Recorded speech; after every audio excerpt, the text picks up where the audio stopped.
What is going on YouTube, Facebook, and Twitch? It's another episode of 717 Sports Chat Live. I'm your host, Marcus J. How's everybody doing in the 717 and abroad today? It's a very beautiful day out, one of the more beautiful days out it's been all summer. No humidity, nice breeze out, very beautiful evening out today. How's everybody doing? How's everybody enjoying their day? Y'all enjoying this beautiful day out here? I know I am. So real nice. Took the dog outside, threw some catch, threw his ball around a little bit and stuff. Boy even ran a route. I was surprised. I mean, shit. I challenged him to do a route. My boy lined up, stanced up, and everything. I'm going to have to share that video later on. But what's going on with everybody today? It's a nice day out, man. Like I said, really nice day out. Hope everybody's having a safe, blessed day, staying out of trouble. You know what I mean? Finding something constructive to do if you ain't got nothing, if you ain't got no work today. Hopefully you found something constructive to do with your time. Just much like I am, putting this show together and everything. It's also worth to note before we delve into today's topics. Boy, finally got that merch, baby. Got me a couple of my sample merches. You know what I mean? Check that bad boy out. Bang. Bang. You know what I mean? Got that bad boy, created some merch.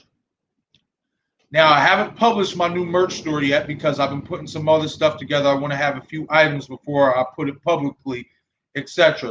But I will be posting that here probably the night after the show. I'll post some about my new merch store. The link in the description of my YouTube channel, that is no longer my merch store. I'm going to have to delete that. That's my fault. I should have deleted that a couple weeks ago when I started the new merch store. I'm busy between a full-time job and trying to fit this in. Now this is my full-time job. So, you know what I mean? Once I get that merch store published, hopefully y'all will like the merchandise. Hopefully y'all go over there and buy. I will be having a subscriber contest to where I will let you guys get a deal. You know what I mean? Maybe get a free shirt if you get me a certain amount of subscribers. We'll be putting a show like that together here in the coming days. So just bear with me. You know what I mean? Just trying to put everything in the merch store, get it together. But anyway, today's topics include, as you read in the description, Russell Westbrook gets traded to the Los Angeles Lakers, and there's more to talk about this because this has apparently been years in the making. As well as the NBA draft recap. Who will trade for Ben Simmons? Ben Simmons did not get traded on draft night. We will talk about that. Zach LaVine is a free agent, and wherever he signs, whether he re-signs with Chicago or if he signs somewhere else, he wants respect in his new deal. But we're going to talk about, does Zach LaVine deserve that respect in his new contract? We'll be touching on that. Chris Paul declines Phoenix's $44 million player option.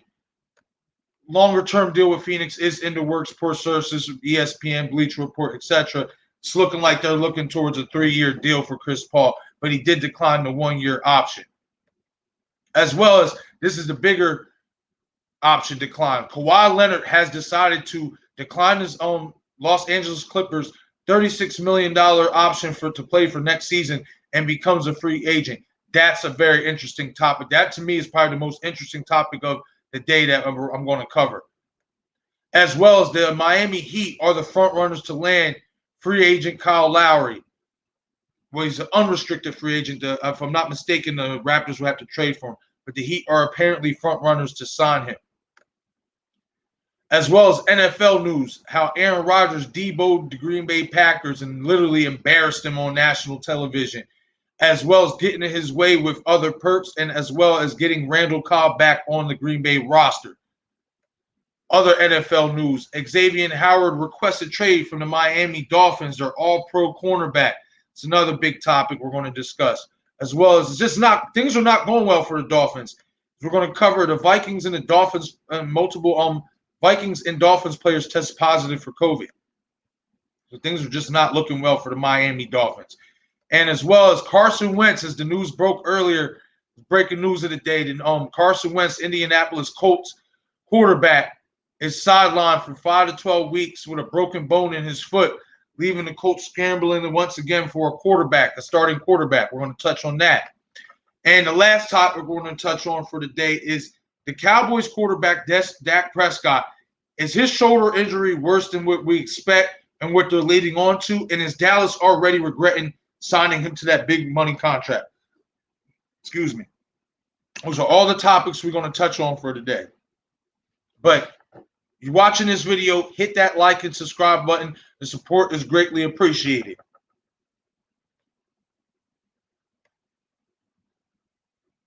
All right, so we're going to start off. Russell Westbrook. Wow. I mean, there has been multiple talks about this throughout the week.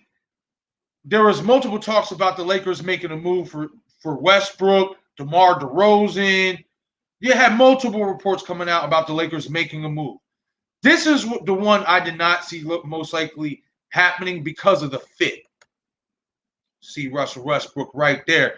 Traded to the Los Angeles Lakers to team up with LeBron James and Anthony Davis. Now, I don't got to tell you that this is obviously a big signing for the Lakers. I mean, you look at Russell Westbrook, former MVP, a walking triple-double, multiple-time All-Star, all NBA. But the reason why I did not think that this deal would go through is because I didn't think that this was a fit. This isn't a good fit, and I still don't think it's a good fit for the Lakers. Me personally, I wanted to see the Lakers go out and maybe get Buddy Hield to pair with Dennis Schroeder, since it looks like they are going to keep Dennis Schroeder, but that still remains to be seen. He wants a lot of money as well, and being that they just signed Westbrook and traded for Westbrook, that might not happen. But I assume that the Lakers would maybe add some shooting because that's what they desperately needed. It seems like, anyway, shooting is what they needed. And just in terms of a fit with especially LeBron needing the ball in his hands and Westbrook needing the ball in his hands, this just doesn't seem like a good fit. But then from an old school basketball terms, this team is looking like they're going to bully ball everybody. The hell with shooting. You just saw the Lakers and the Bucks in back-to-back championships, in the Lakers bubble championship and in the Bucks, I guess you want to call it real legit, full season or 72-game season championship. They didn't need a three-point shot. They won games with bullying the paint and rebounding. So what does Russell Westbrook do best other than pass the ball and score? He rebounds. He's one of the best, if not the best, other than LeBron, rebounding point guard in the league. And as we know, Russ is more of a real point guard than LeBron. LeBron is a forward playing point. So it's very interesting that the Lakers would make this move, but apparently this isn't just new. This has been talked about for years now. From what I was reading in the ESPN report earlier in the article, apparently him and LeBron been having talks since like 2018, 2019. Since basically LeBron got to Los Angeles. Which is not shocking to me on LeBron's part, but it is a little bit shocking to me on Wes's part. Because Wes is a pretty loyal guy. He tried to stick it out on OKC, didn't work. Houston only lasted half a season, didn't work. And Washington wasn't going to work because they just didn't have a good team. And they don't have the capital or the space or the market that anybody would want to come play there. Especially with Bradley Beal also exiting as well.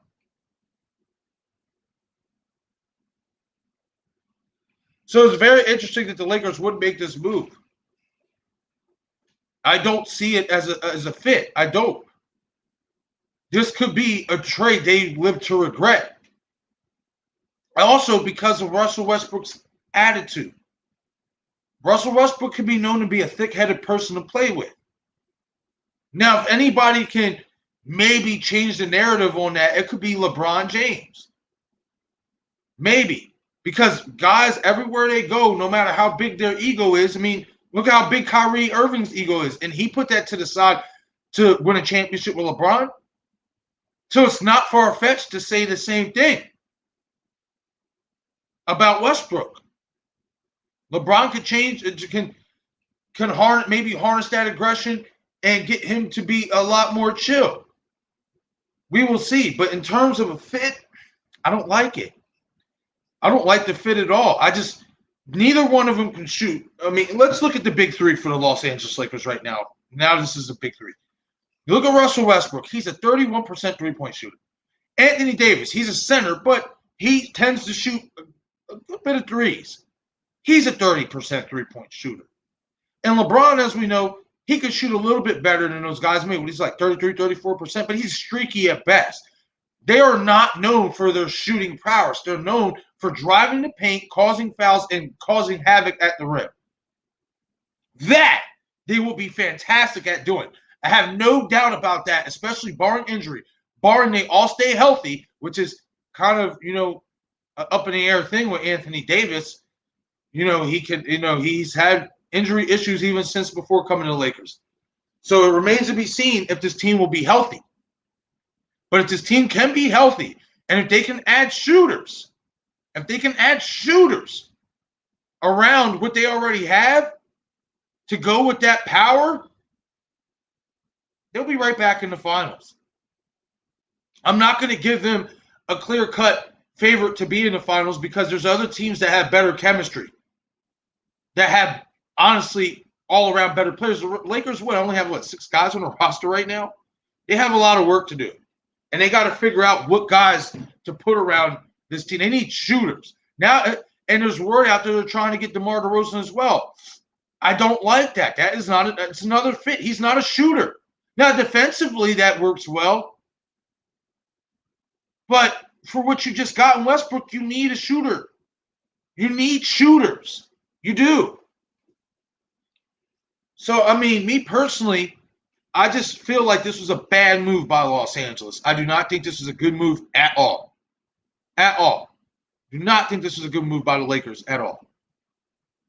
I think in terms of fit, if you're looking to be like a team like Milwaukee and like they were in the bubble, which is going to pound the lane, okay, I get it. But then where's the shooting coming from? Where's the shooting going to come from? You got to sign shooters now at this point. You got to. You can't sign any more guys that can just penetrate and drive the lane. You got to have guys that can kick it. You can kick it out to hit that three or to hit that big jump shot. You have to. But apparently this has been years in the making. And, wow, if they can add the right pieces on this team is going to be scary. Really scary. Now, another thing to note, though, that could also be an Achilles heel of this team is let's look at the facts when it comes to free throw shooting. They can drive the paint all night long. But LeBron's not a great free throw shooter. He's at, 60-something percent? I want to say 66% at best. Westbrook, for his career, is a 70% free throw shooter, but he just came off a season where he hit his lowest free throw percentage of the year at 65, 66% himself. So even though these guys, and then AD, he's even coming off a year. Now, granted, AD was banged up. He was hurt all year long. He wasn't himself. So obviously I do think those injuries altered his overall play and his shot.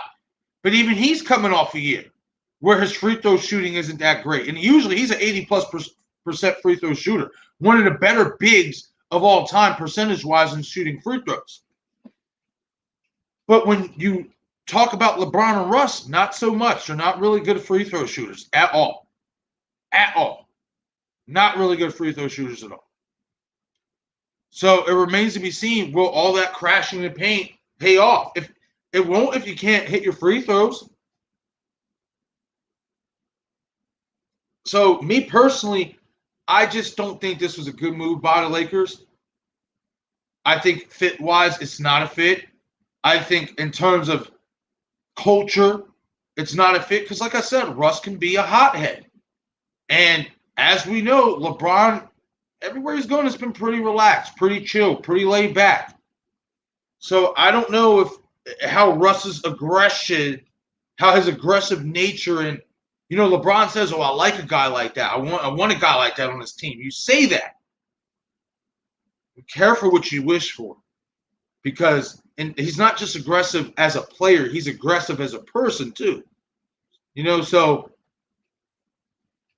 it's damn sure this is going to definitely be the story of the NBA season. This right here is the Lakers and Westbrook and LeBron and AD, how this worked. They became the Brooklyn Nets of the 2021 season now.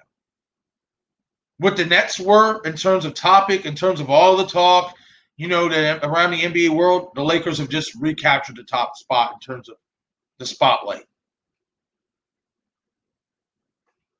The spotlight is back all on them. Man, like I said, they can get the right shooters, and not just shooters, but guys who can fit into a defensive scheme as well. If they can get guys that can fit into their defensive scheme and can shoot, man, this team is going to be scary when they peak.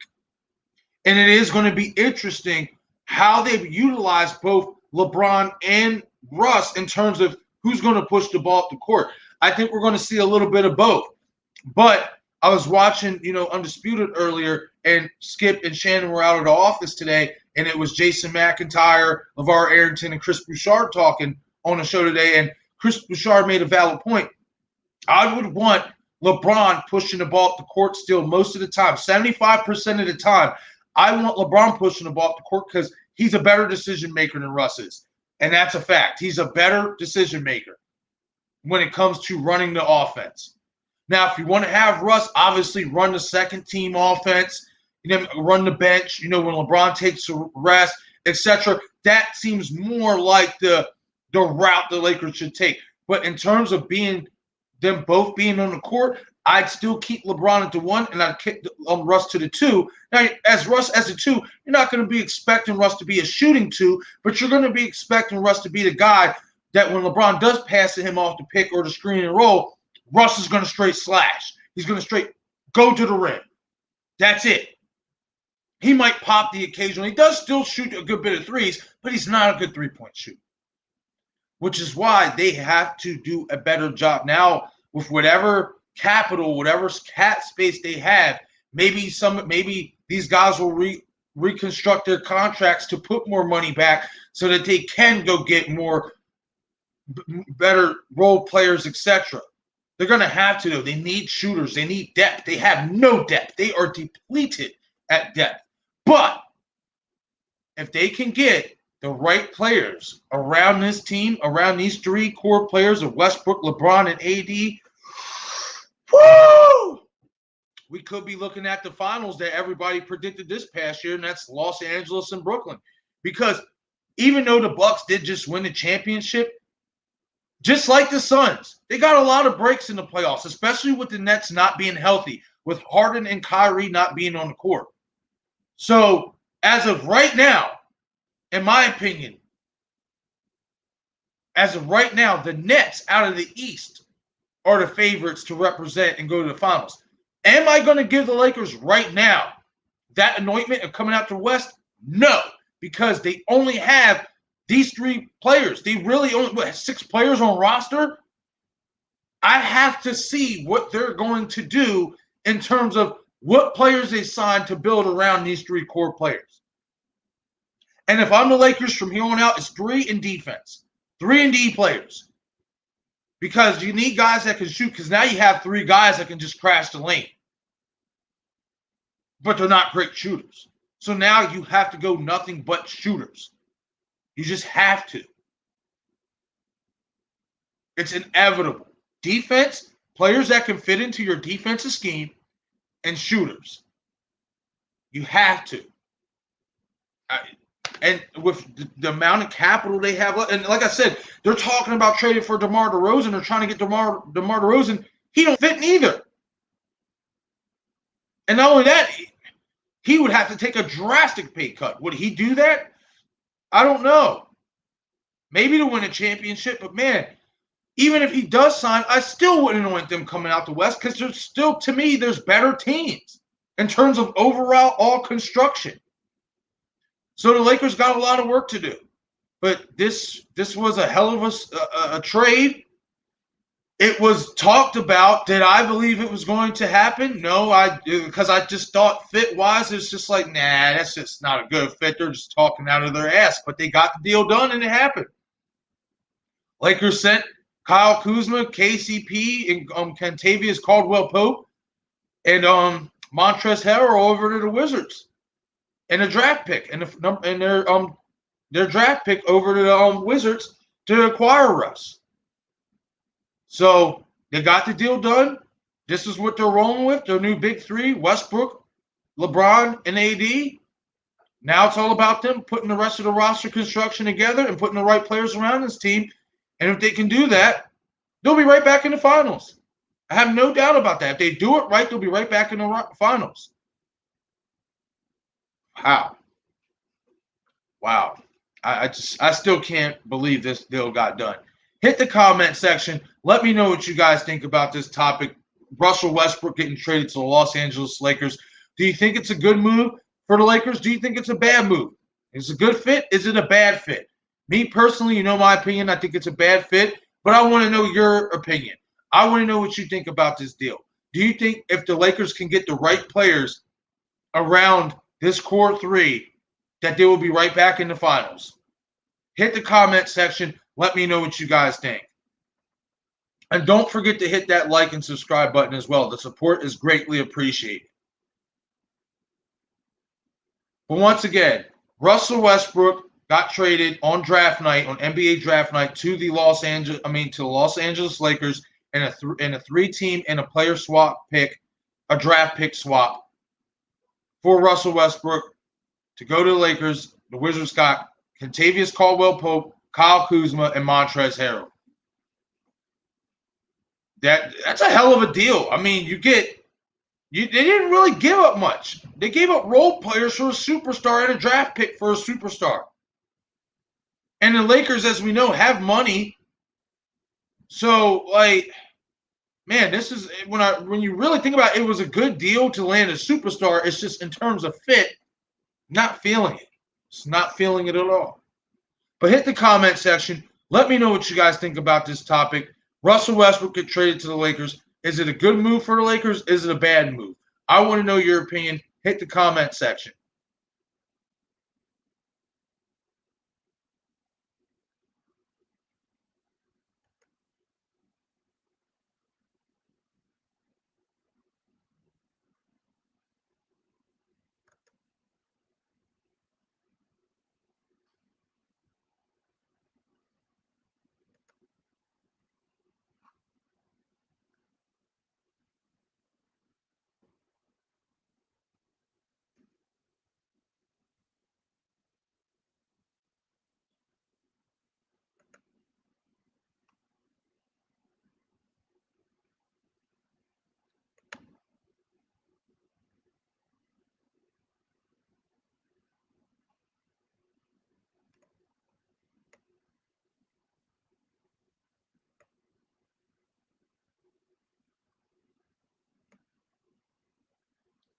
All right, there we go.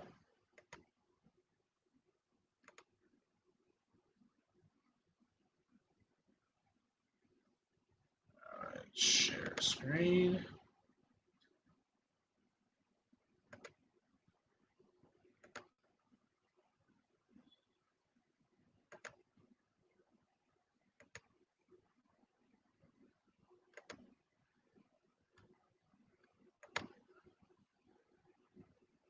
All right, we're going to move on to our next topic here. And that is the NBA draft recap. So, as we know, on Friday, the NBA draft took place.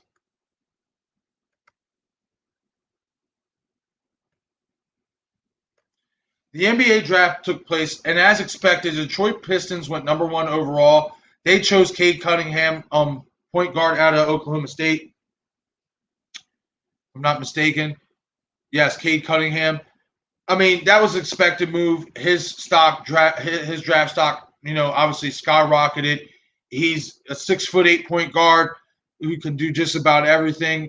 That seems to be that's the direction the NBA heads nowadays, especially in terms of talent. These bigger guys who can run, these point forwards who can run the point guard position, but can also switch to the 3.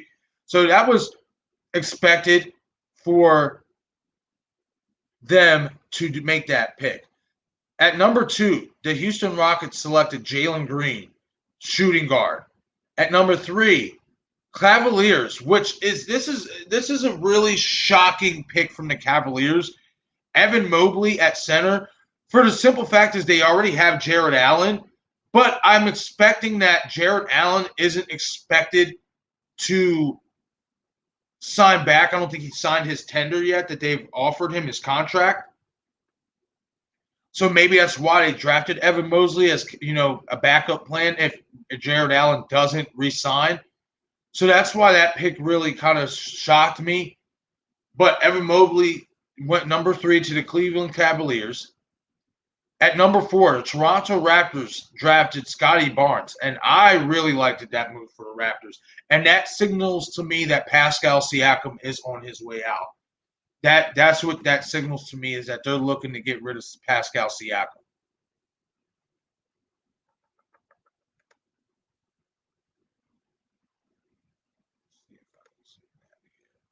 There we go.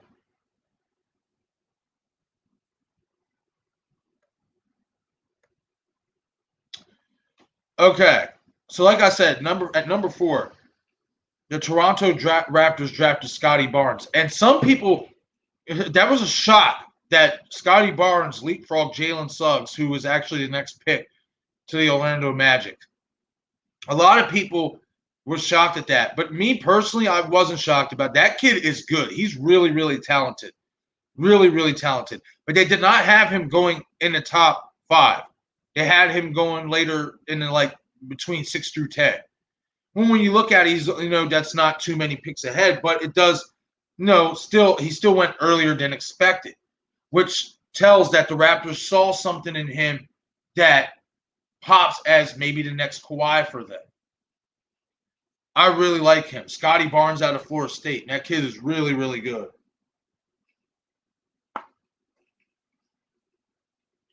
Next pick, as I said, Orlando Magic went with Gonzaga point guard Jalen Suggs.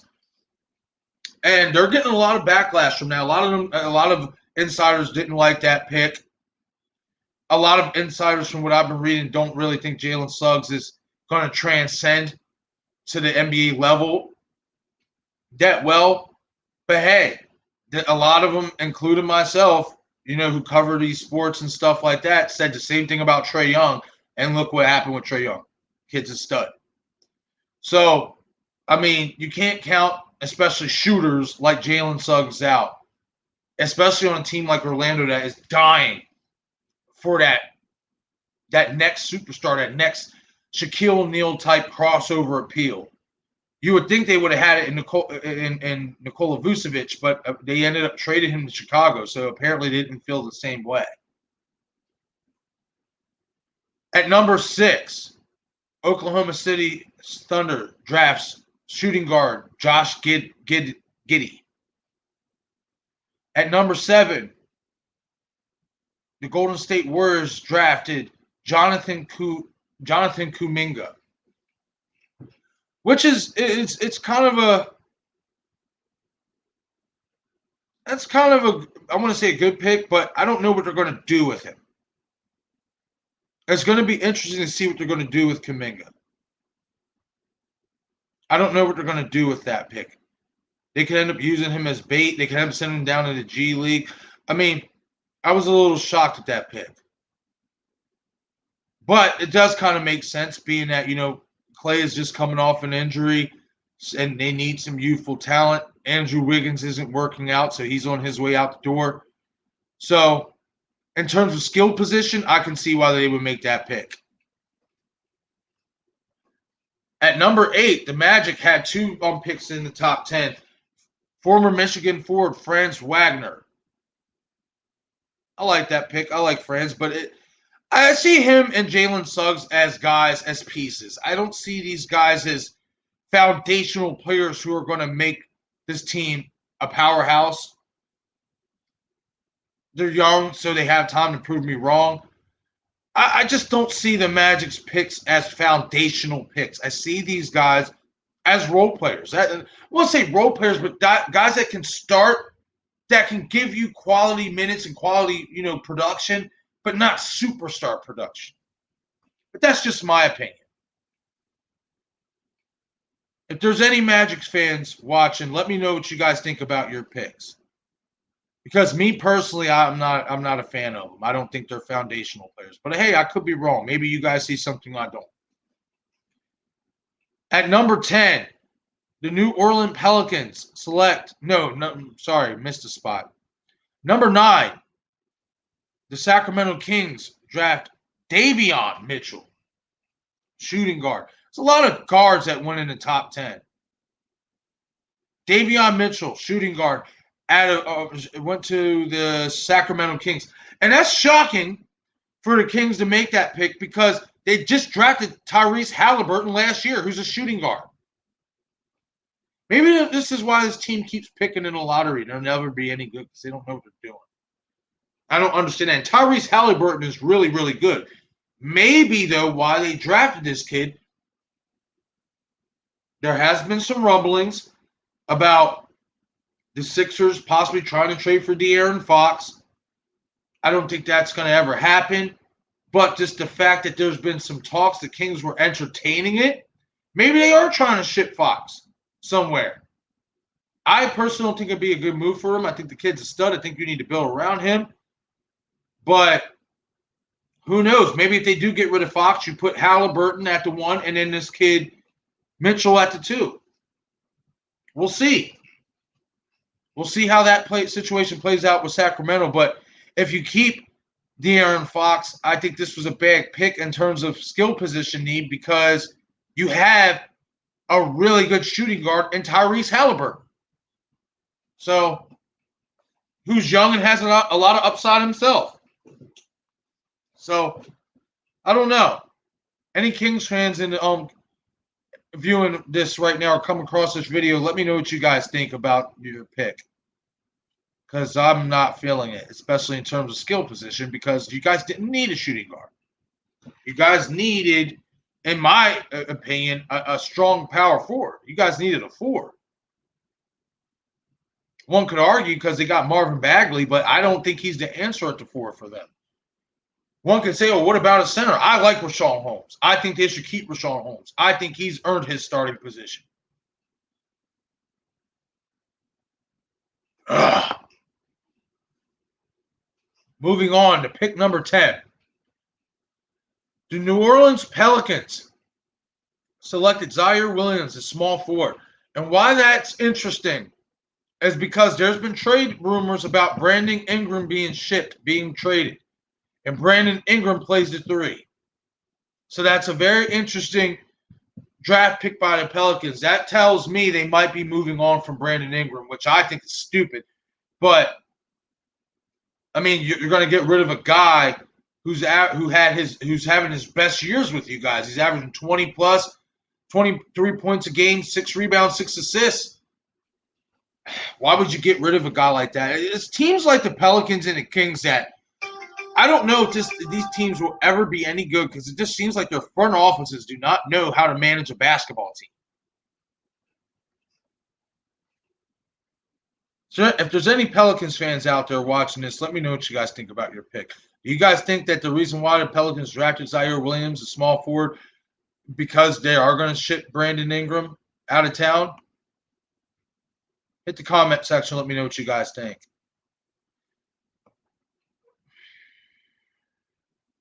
Another mind-boggling pick.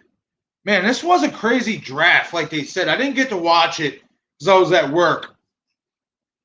But this was a crazy draft in terms of who the hell these teams picked and the skill position players they picked.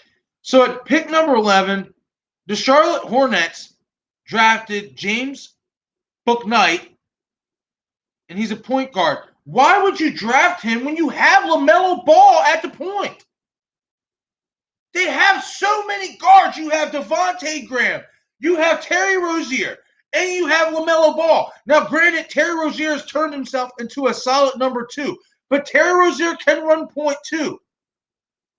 They drafted another guard when they needed a big man.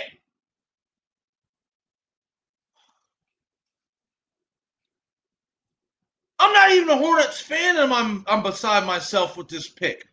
Why would you draft another point guard when you have a franchise point guard? LaMelo Ball's a damn stud. He proved he's a rookie of the year. Why would you go draft another point guard when you didn't need it? You have so many point guards on this team. Wow. Wow, Mike. This is what you're doing, Mike? Mike, you got to do better than this, Mike. You got to start being with your front office and with your draft scouts how you were on the damn court. With your teammates. That's terrible pick. That's terrible picking. That's terrible draft picking. You're going to draft another point guard. For what? I don't understand this. I don't understand this at all. You have LaMelo Ball, reigning Rookie of the Year, at point. And he's a clear cut. He's a point. He runs the offense. You have Devontae Graham, who can come behind him off the bench. You have Terry Rozier, who's beside him in the starting lineup. Now, unless you're deciding to get rid of Devontae Graham or he's getting out of town, then maybe I can understand this pick a lot more in terms of depth. But they needed somebody. They needed a big. You got P.J. Washington at the 4. You needed a big. You needed a center. That was a terrible pick. But once again, the Charlotte Hornets draft James Bouknight, point guard. That was a stupid pick. They dumb. No wonder they suck. No wonder. It's teams, and it's teams like the Hornets, like the Kings, like the Magic that I want to see start coming back and making a comeback and being in the conversation as a contender at the very least. I like to see those teams like that, especially because my team was like that. The Sixers was like that for so long. But when you make poor drafting and poor front office decisions like this, it tends to it never happen. That was a terrible pick.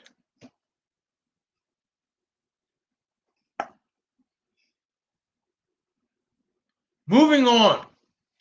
San Antonio Spurs at number 12 draft Joshua Primo. Now, I really like this pick. I think this kid, even though he's young, he has the potential to be the steal of this draft. He has that type of upside.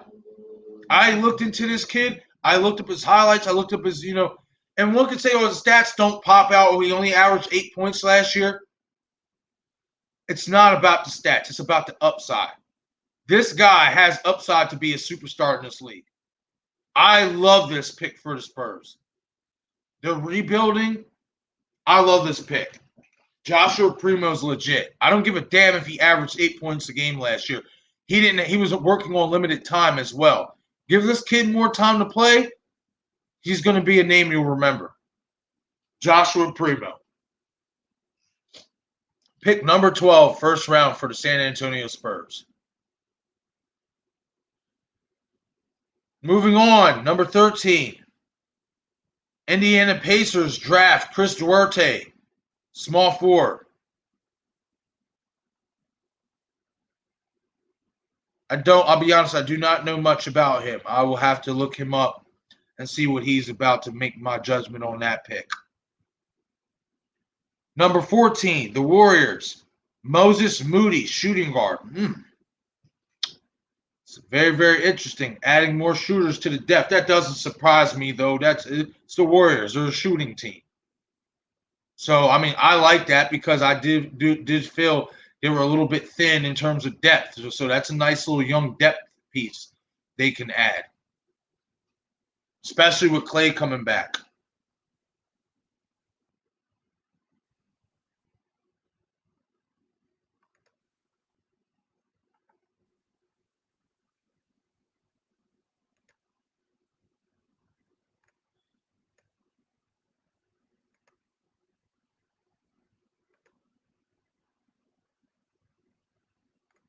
That was the top 14 picks. Where's the rest of them?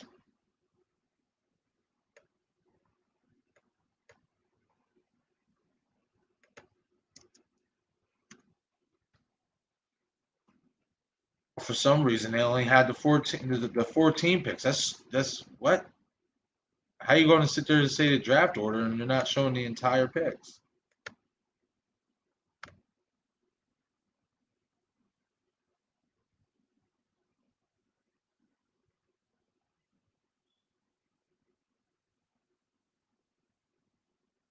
I don't understand that.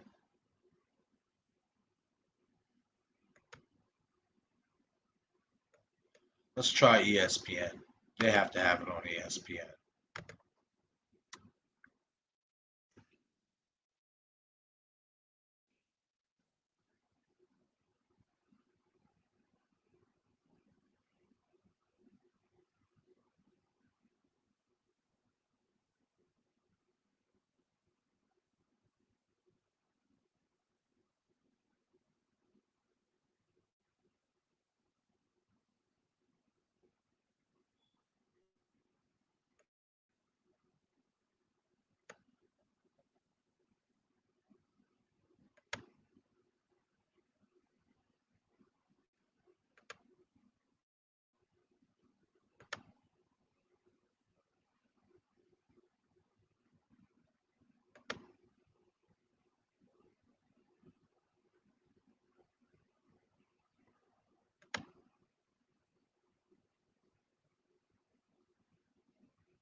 Oh wow, that's breaking news. The Chicago Bulls have landed Lonzo Ball to a 4-year, $85 million deal.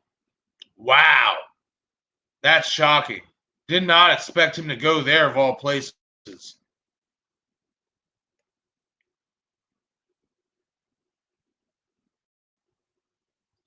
All right, there we go.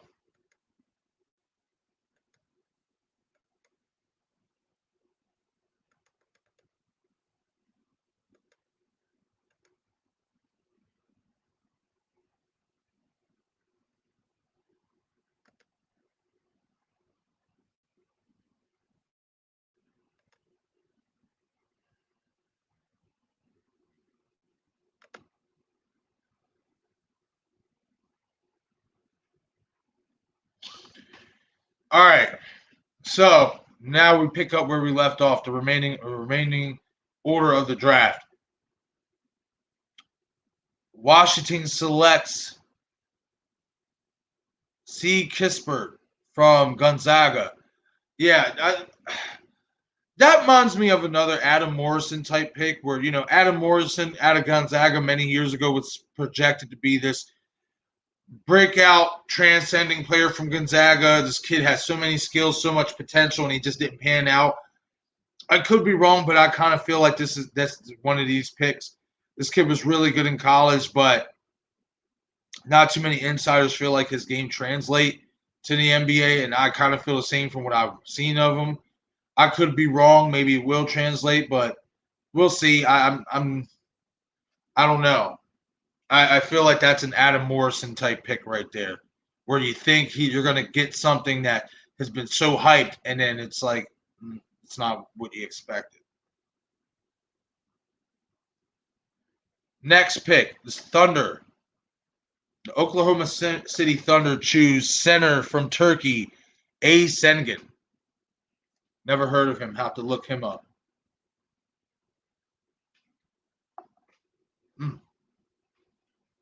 Next pick, number 17, T. Murphy III to the Memphis Grizzlies, which I like that move, especially from a skill position standpoint. They need a shooting guard.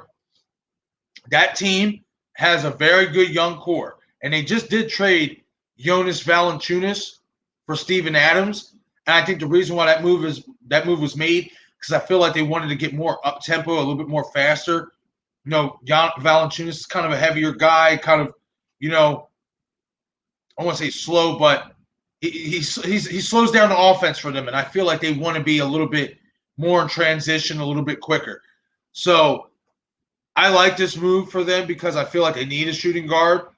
They have Dylan Brooks at the 3 and Jaren Jackson at the 4. So you got your forwards. They needed a legit shooting guard, and I think T. Murphy is a great fit. Excuse me, especially with John Morant. Moving on to pick 18. T-Man, no, not Terrence Mann from the Clippers. T-Man, drafted number 18 by the Oklahoma City Thunder. And he is a point guard from Florida. That's interesting because the Thunder have a point guard in Shai Gilgeous-Alexander. So I don't know if this is just more of a depth piece or what. See, it's hard to tell with these draft picks in the NBA because it's not like the NFL draft where the top 30-something picks, is like could be a steal or not a steal or they're at the right spot. The NBA draft, usually it's the top 10 and then the rest is just kind of like fillers, I should say. Unless somebody who was predicted to go in the top 10 falls. It's so different in the NBA draft compared to the NFL. So different. But once again, at pick 18, the Thunder select T-Man, point guard out of Florida. Pick number 19, the New York Knicks select power forward K. Jones from Texas. That's an interesting pick considering Julius Randle is their 4. Maybe a depth piece or maybe a piece that eventually, if they don't feel like Randall's the guy, they can move off of. Oh, no, that's an interesting move by the Knicks. Next pick, pick 20, Jay Johnson, small forward, out of Duke for Atlanta. That's a really interesting pick. And why that's a really interesting pick is because the Hawks don't need any forwards. They have Danilo Gallinari coming off the bench, and then they have a young stud in DeAndre Hunter, who didn't get to play much in the postseason because he was hurt. He didn't get to play. He got to play like 2 games, and then he sat down the rest of the playoffs because he was hurt. So I don't understand that move. Maybe they see something I don't. Maybe it's just depth. Because I personally don't think they need a 3. I think DeAndre Hunter, especially if he stays healthy, he's got the potential to pop as a star himself. That kid is good. He can do everything. He can score, create his own shot. He can assist. He can play defense. He can shoot. I like DeAndre Hunter. So I really don't understand that pick at number 20, Jay Johnson out of Duke from Atlanta. I don't understand that at all. Pick 21, the New York Knicks draft K. Johnson, shooting guard out of Tennessee. I like it. The Knicks need more shooters. They need more scorers. I don't see R.J. Barrett. A lot of people, when R.J. Barrett came out of the draft, said, oh, he's going to be like super good, like top flight superstar material, like 20-something points a game. Like they were hyping him up to be, honestly, some were even hyping him up to be better than Zion Williamson. And RJ's good, but he's not. I don't see him as being great. And for the Knicks, skill position-wise, they need more shooters. They need more shooting. They need more scoring in general. They're a really good defensive team. So now this was a good pick in terms of adding some scoring. They need it. They need some shooters, some guys who can score some points for them. They need that desperately. And that reared its ugly head in the first round of the playoffs. Because when the Hawks, who's a pretty good defensive team themselves, put the clamps down on the Knicks, they got exposed at having no offense outside of Julius Randle.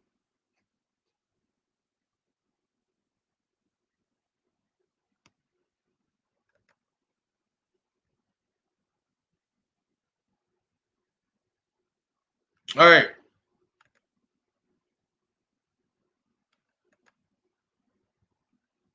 And before we move on to the next pick, I am going to take a short break. I will be right back.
All right, I've returned. Had to take a quick break, grab me something to drink, man. Get a little parched doing this stuff, man. Talking for a minute and stuff. Gotta, stay hydrated. But once again, we're gonna pick up where we left off with the draft, NBA draft order. So moving on to pick number 22. The Lakers select I. Jackson from Kentucky. Now, and I could be wrong, but if I'm not mistaken, I think that's the pick they sent to Washington. If I'm not mistaken, that might be the pick they sent to Washington. Don't hold me to that because I'm not 100% sure. I don't know if they had a later pick that they ended up getting rid of, but I'm pretty sure that's the pick they traded to the Wizards. Excuse me, to get Russell Westbrook.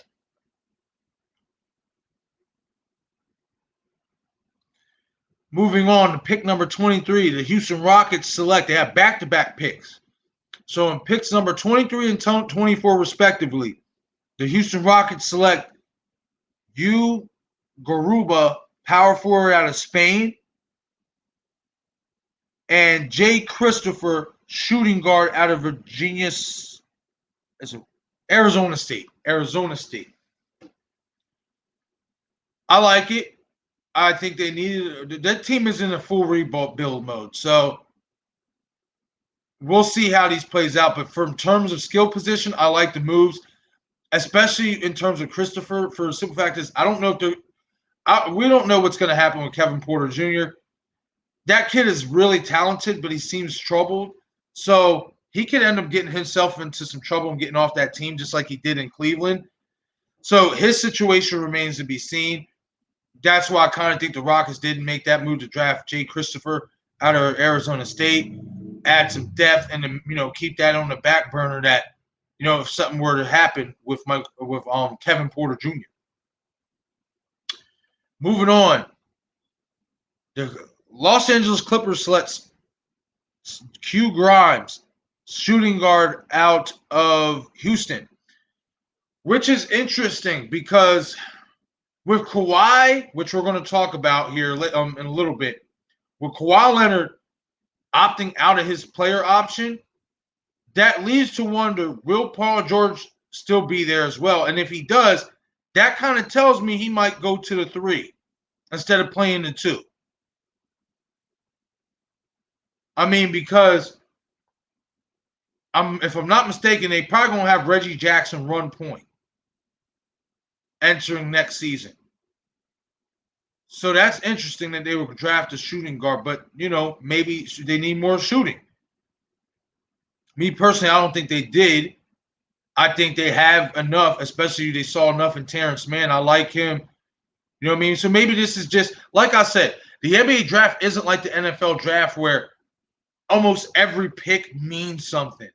Usually after the first 10 picks in the NBA draft, the rest of the picks, and I hate to say this, you know what I mean, about these players who work so hard to get drafted into the NBA, but honestly, after pick 10, a lot of these other picks are kind of afterthoughts.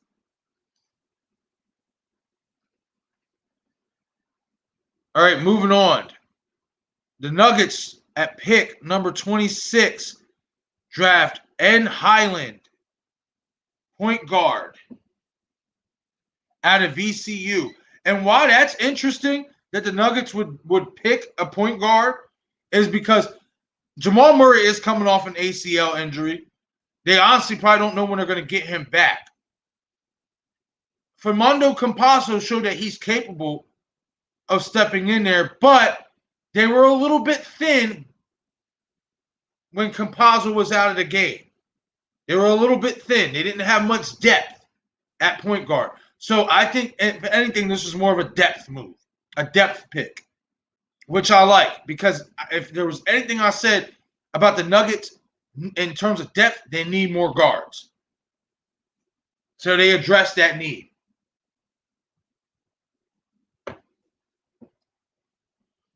Moving on.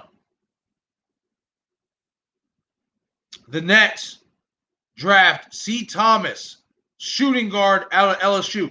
Now, why that's interesting to me is the Nets don't need nobody to shoot. You got Kyrie at the 2. Or do they? I've been hearing some rumblings about the Nets, the front office is growing tired of Kyrie Irving. To the point where I would not be surprised if that would be one of the more shocking trades of the NBA offseason. Is it most likely going to happen? No. But if the front office is getting tired of him and they feel like they want to move on because they can't deal with him no more, maybe that's why they made this pick as a backup to add more depth as well, just in case they need to take that route with Kyrie. Once again, do I think it's going to happen? No, absolutely not. Because then that would piss off KD and James Harden, especially James Harden, because that's what he came there for, was a team with Kyrie and Kevin Durant. So I don't think that I see this pick as nothing more just an added depth piece. Maybe they'll send him down to the G League, spruce him up, see if they can get some production off of him coming off the bench.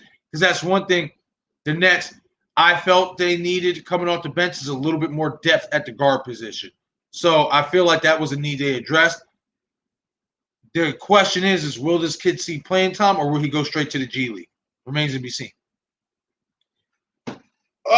Next pick. My Philadelphia 76ers draft Jalen Springer. I really liked this pick. I really, really liked this pick. Point guard out of Tennessee. Very young kid, only 18 years old. He only spent 1 year in college. But, man, did this guy show flashes of tremendous upside. He can score. He can shoot. He can create his own shot. His playmaking in terms of being a better passer needs some work. But this kid, I love it. He seems like he's legit. I'm very, very happy we made that pick. That pick is another pick I think could be the steal of the draft. That's another pick I think could be the steal of this draft. Is Springer for the 76ers. I really like that pick. And what that tells me, we're definitely trying to get rid of Ben Simmons. If we're drafting a point guard, we're trying to get rid of Ben Simmons. Especially a kid who shown flashes that he can shoot and play like this kid can play. I like it. I like it a lot.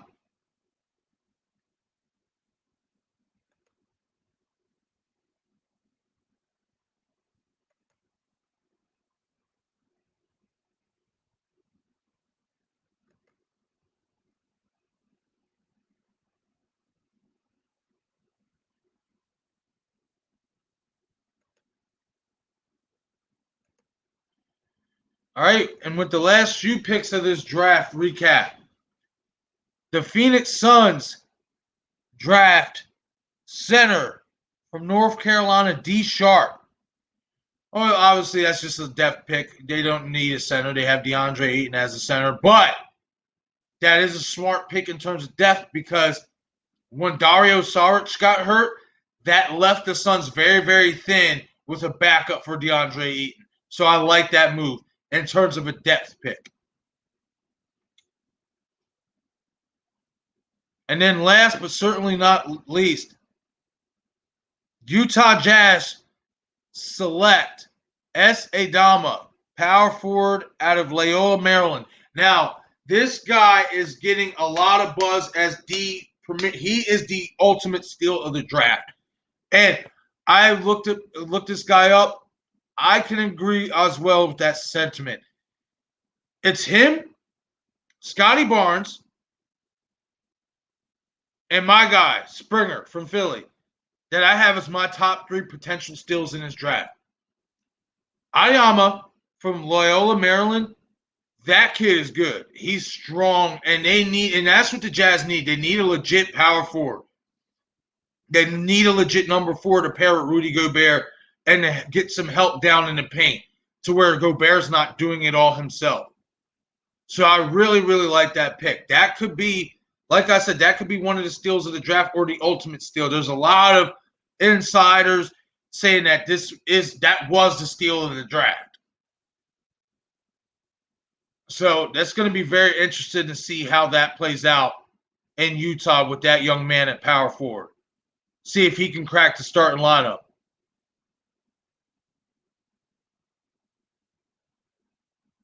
Exit this full screen.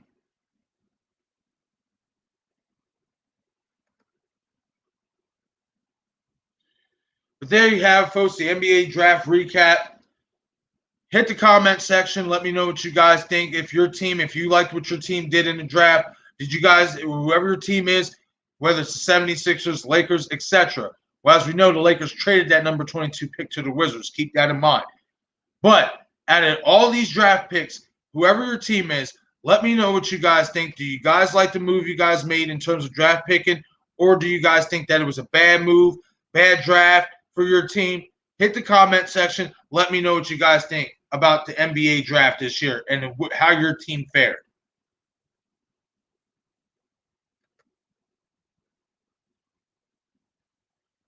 We are going to be moving on.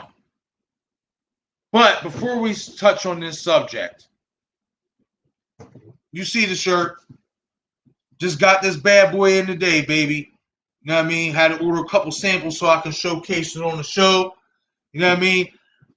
I have a merch store built. Not the one. I do have to delete the one in my description on my YouTube channel.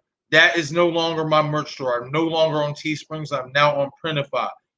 My merch store I will be updating it after this show, and I will be sharing the link. So you guys can go check out the merch store, see if there's anything you want to buy, if you want to like anything you like, as well as I will be holding subscriber contests, non-subscriber contests, etc., to see if you can try to win some free merchandise as long as other perks. If you help me get some subscribers, get the channel to grow, etc.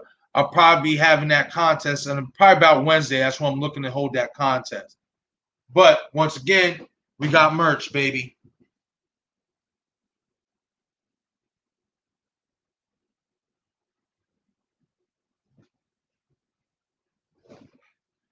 But next topic. Who will trade for Ben Simmons?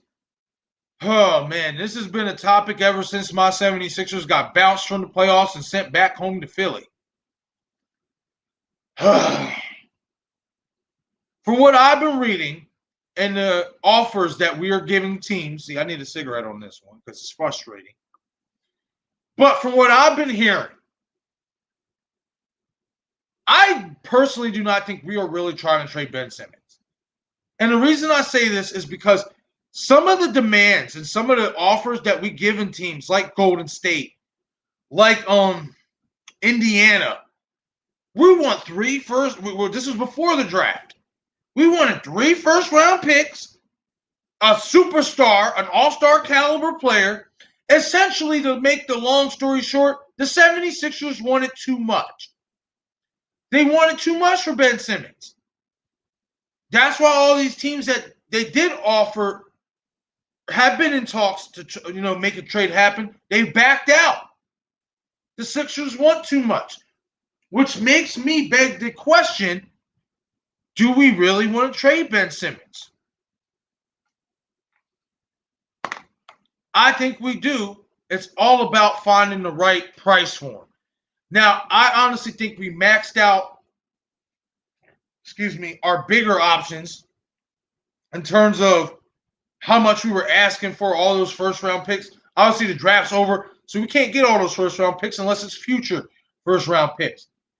But ain't no team going to give up 3 first-round picks for a guy who can't score over 20 points, and for a guy who's shown to be gun-shy when shooting in the playoffs. So the question is, who will trade for Ben Simmons? Well,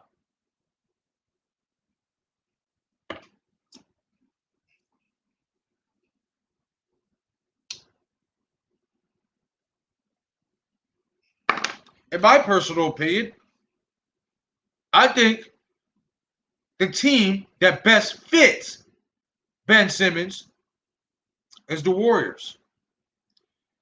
And some will say, why the hell would you send him over there, whatever? Why? Because he's defense. And they don't need him. They would not need him to do the scoring. You got Steph. You got Clay. They don't need him to run scoring. They don't need him to go be what we are in Philadelphia expecting him to be, which is that clear-cut number 2 scoring option behind Joel Embiid.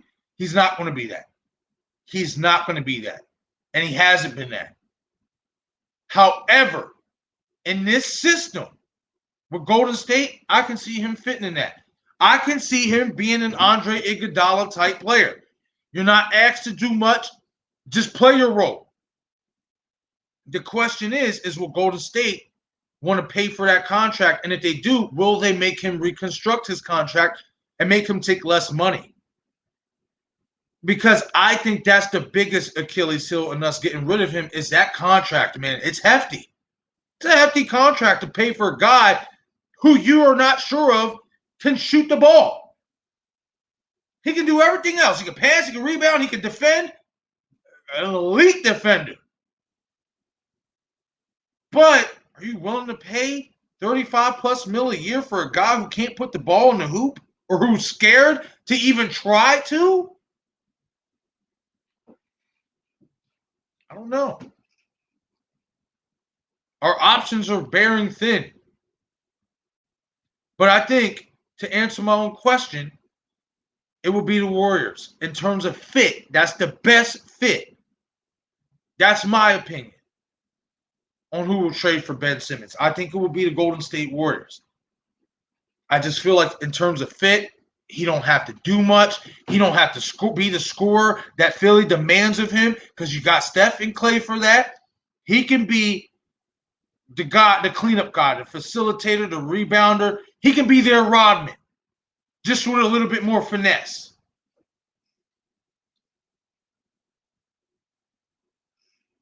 But that's who I think is going to end up trading for Ben Simmons. Hit the comment section. Let me know what you guys think. Who do you guys think will trade for Ben Simmons? Do you think I'm right about the Warriors in terms of the fit? Do you think that that will be a good fit for Ben Simmons to get traded to? Or do you have another team in mind? Hit that comment section. Let me know what you guys think about Ben Simmons. Who will trade for Ben Simmons? And what is the best fit?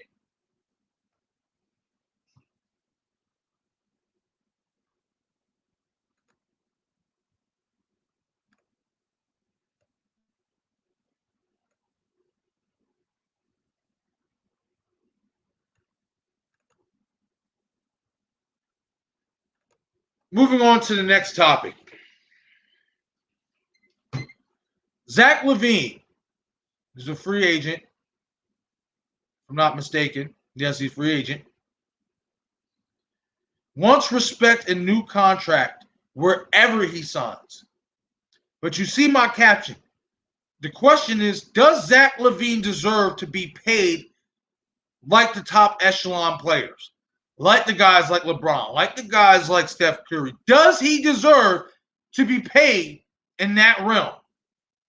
He said he wants respect, which tells me he wants big, big money. Well, when I look at Zach LaVine's resume, with all due respect to the man, he does not deserve top dollar. He doesn't. Doesn't deserve top 5 money. And here's why.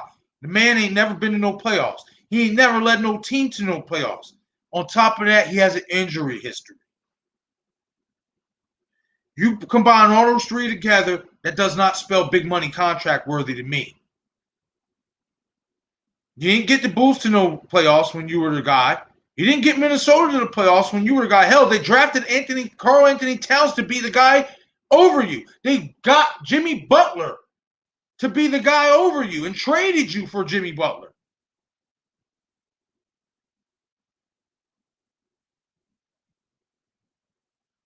Just not that guy. To me, how you going to ask for $40 million a year, but you ain't even been to a playoffs, bro? You ain't led no team to no playoffs. Yes, can you dunk? Yes. Can you shoot? Yes. Can you give me 25 points a game for the most part consistently? Yes. But can you stay healthy consistently? No. Can you lead a team? No. When I look at a guy getting respect on his contract in terms of you want that top dollar, you got to show me something other than just scoring the ball. You got to show me leadership. You got to show me grit. You got to show me clutchness. And I've never seen that from this kid. Granted, both the teams he's played on has been bad teams, but guess what? They were his teams. They were your teams to lead. And instead of leading them teams, them teams went and traded for other guys to lead. The Bulls traded for Nikola Vucevic. So, with all due respect to the man Zach LaVine, and my personal opinion, no, I do not believe he deserves to be paid top 5 money. You have no playoff experience. You've never been to a playoff.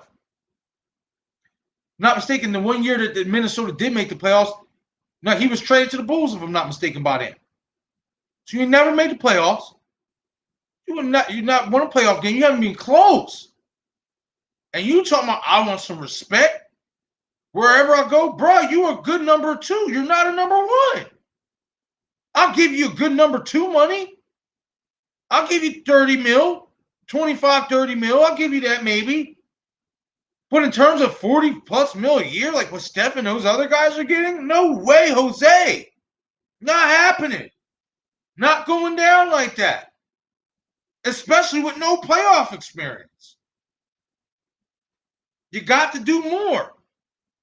You got to win. That's the most important thing. You want to get paid, bro, you got to win. And you have not done a whole lot of winning. Each team you've been on has been losers. Sorry to break it to you. That's not entirely your fault, but some of it is because you're on the team just like everybody else. So in terms of, does Zach LaVine, he wants respect in his new contract. Does he deserve it? In my opinion, in my humble opinion, no, he does not deserve to be paid like a top 5 NBA player. I don't see Zach LaVine as a guy that can lead my team to a championship, or you build around to lead the team to a championship. They tried to now with Minnesota. They tried to in Chicago. Granted, not much in Chicago, but it's the point. You didn't do much. You didn't do anything. You scored a lot of points and some highlights. Highlights and points doesn't get you top dollar.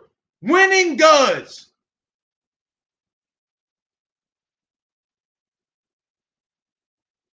Winning does.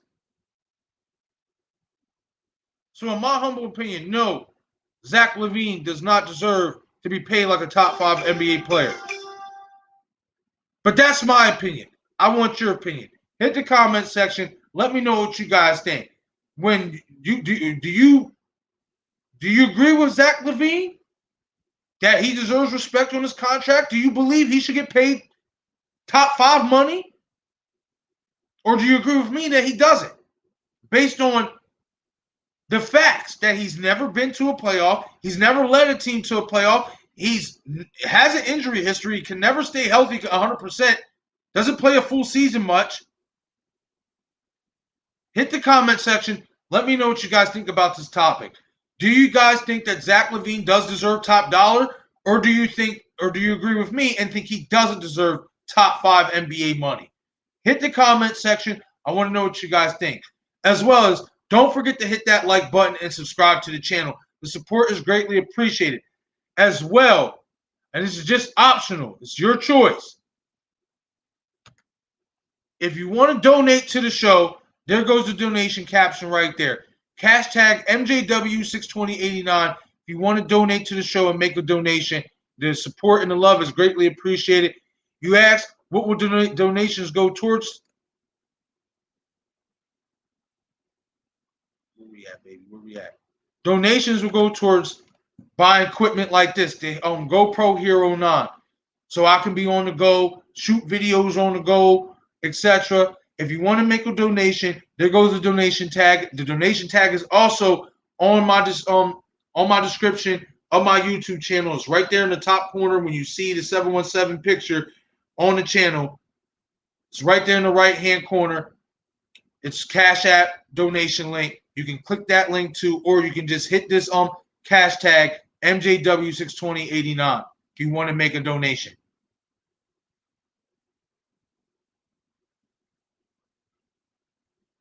Once again, it's completely optional to make a donation. You do not have to make a donation.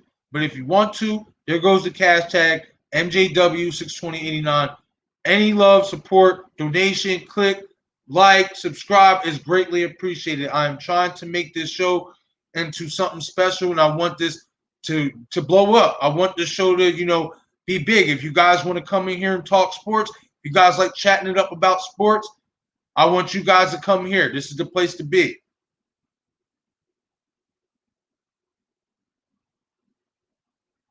But once again, before I take it off the screen, if you want to make a donation, cash tag MJW62089 cash on Cash App. You can also find that link in the description of my YouTube channel in the right-hand corner of my background picture. And like I said, the donations will go towards investing in the Hero 9 GoPro, other like background work, etc., posters, anything to make the show look better. That's what donations will be going towards. So if you want to make a donation, there it is. Cash tag MJW62089. The love and support is greatly, greatly appreciated. But if you don't want to make a donation, that's understandable. Understand times are still hard. We're still in the middle of a pandemic. Do your boy a favor. Hit that like button and subscribe. The love is greatly appreciated.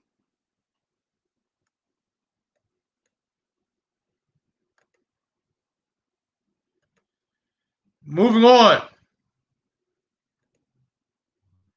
Chris Paul, the Phoenix Suns point guard, declines $44 million one-year option to remain with the team. Have no fear, Suns fans.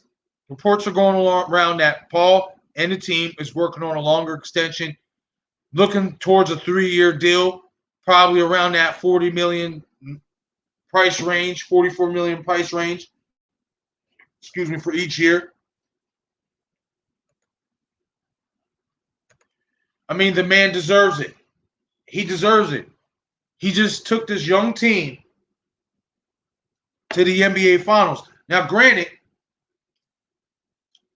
the Clippers, with Kawhi getting hurt, the Lakers, with, AD and LeBron not fully healthy, the Suns got some breaks. But it's not to take nothing away from them. They did what they were supposed to do. They beat the teams they were supposed to beat in the play. They could beat in the playoffs, the teams that were put in front of them, and they made it to the finals. And at 36 years old, Chris Paul just showed he can still play at a very, very high level. He showed he can lead a team to a championship at 36 years old. So if I'm the Phoenix Suns, I definitely want to get this deal done as fast as possible. Get that deal done, and then start looking towards adding more players to build around this team and make another run at it again. Because if they can add some more quality players, especially some more scorers, I think they need some more scorers on this team. They got the defense down. The defense is there. They just need another solid scorer or two. And this team can still be very dangerous next year in the West, coming out the West. I would not sleep on this team to go back to the finals. I would not sleep on them at all. But once again, Chris Paul declines $44 million player option. A longer-term deal with Phoenix is in the works. But hit the comment section. Let me know what you guys think about this topic. Do you guys think that Chris Paul will sign a longer-term deal in Phoenix? Or do you think we could get blindsided with some more crazy breaking news and he can go to another team? I want to know your opinion. Hit the comment section. Let me know what you guys think about Chris Paul declining the Suns player option. Do you think a long-term deal will get done? Or do you think Chris Paul might have something else up his sleeve and go somewhere else? Hit the comment section. I want to know what you guys think.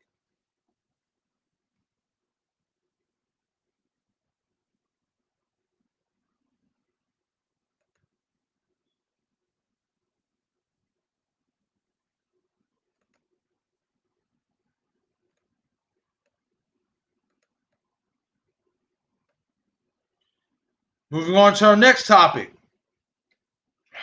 Kawhi Leonard. Man, did I see this coming from the moment that the Clippers botched his medical report. Man, I saw this coming.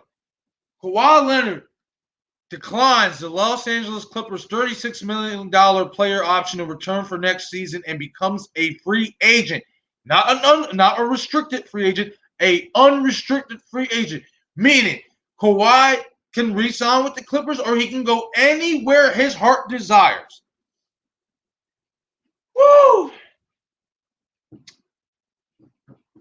I knew this was going to happen. Once they did what they did with his medical report by obviously botching the analysis and saying that it wasn't as serious as it really was, something told me this is the same situation what happened with the San Antonio Spurs. His time in LA is up. He's going somewhere else. And I also think the reason why he declined this option is because I honestly don't think he feels he can win a championship with the Clippers and with the team they have and with Paul George as his running mate. I really don't. I think that's why Kawhi Leonard decided to become a free agent. Also, to keep his options open and see what else is out there, see what other team he can join. Maybe he might want to join up somewhere like Denver, somewhere that might want another superstar. I have no idea. One way or another is I don't think Kawhi Leonard will go back to the Clippers even on a brand new deal. I think his time with the Clippers is over. I think what the organization did by misleading the public with his injury, that burned some bridges. I think that burned the entire bridge. And this is going to be the most interesting topic outside of the Lakers and the Westbrook situation. This is going to be the most interesting topic in all free agency is where will Kawhi Leonard go? Will he resign with the Clippers? Will he go somewhere else? And in my opinion, I think he's going to go somewhere else. There's talks about him going to Miami. Scary. That would be scary. Him and Jimmy Butler. Oh, wow. Him and Jimmy Butler. And then the Heat, as we're going to talk about here in a few moments, are front runners to land Kyle Lowry. Wow. Scary. That would be scary. And it wouldn't surprise me if Kawhi would go to Miami. It's sunny weather. It's beautiful weather. He loves warm weather. That's why he went back to That's why he went to Los Angeles. The thing is we know Kawhi loves to play out in the West. So will Kawhi want to go back and play in the Eastern Conference is the bigger question. I think in the right place, especially with the right team, he would. I think especially with a team like Miami, he would. I've seen some of my Sixers fans be like, please let us go get Kawhi. I can't see Kawhi playing with the Sixers. I just can't. I don't think he'll want to play for Doc again. I just can't. And I don't think Doc would want him to come to the team. Especially how it ended up playing out with the Clippers, and Doc ended up losing his job and being thrown under the bus. Remember, Kawhi Leonard and Paul George is the one who got Doc Rivers fired. So, sorry, Philly fans. We ain't getting Kawhi Leonard. It's not happening. I don't see it happening. I don't think him and Doc really get along. But once again, Kawhi Leonard declines the Clippers player option of $36 million to return for next year. Will become a free agent. Now, he can still re-sign with the Clippers. That's not out of the question. He can still re-sign with the Clippers. But in my humble personal opinion, I do not think he's going to re-sign with the Clippers. I think them botching his medical report and saying his injury wasn't as severe as it was, as obviously a tear in his ACL, I think that it's the same situation in San Antonio. Like I said, he's not having it. He's out of there. The incompetence, he's not dealing with it. But I want to know your opinion. Hit the comment section. Let me know what you guys think. Do you guys think Kawhi Leonard will eventually just end up re-signing with the Clippers for more money? Or do you think he will take his talents elsewhere? Hit the comment section. I want to know what you guys think. Will Kawhi Leonard re-sign with the Clippers, or will he sign elsewhere to a team like Miami? And if he does sign elsewhere, what team, if not Miami, what team do you see Kawhi Leonard signing with? Hit the comment section. I want to know what you guys think.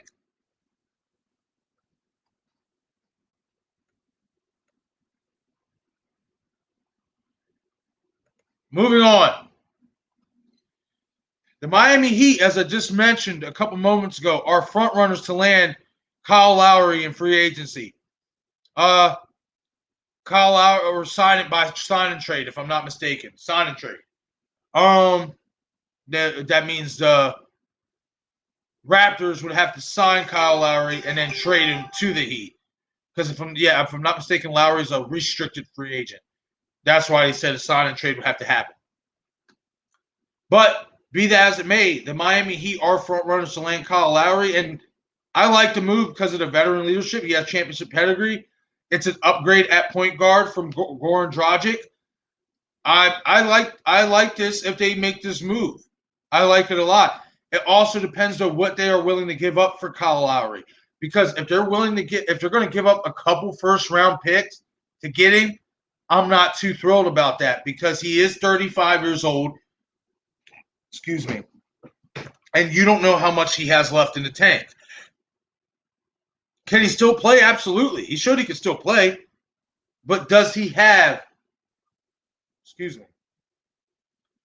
that elite level that he was once at? Like, can he still be a top 5-10 point guard? I don't think so. But I still think he's a good piece for this Miami team in terms of veteran leadership and in terms of championship pedigree. So that's another topic that'll be interesting to follow up on and see what the Heat does. As I just said in breaking news, the Chicago Bulls just signed Lonzo Ball to a 4-year, $85 million deal. Did not see that deal coming at all. Did not see that coming at all. I will definitely be talking more about that on the show tomorrow.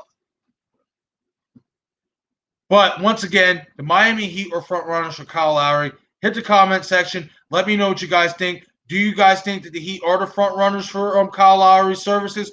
Or do you think there could be another team in play for Kyle Lowry? Keep in mind, Kyle Lowry is from Philadelphia. So do not hold the 76ers out of the race to land him. And there has been talks that Philadelphia wants him. So keep that in mind. But hit the comment section. Let me know what you guys think. Do you guys think the Heat are the front runners to land Kyle Lowry? Or do you think there's another team that can land Kyle Lowry that nobody else is talking about?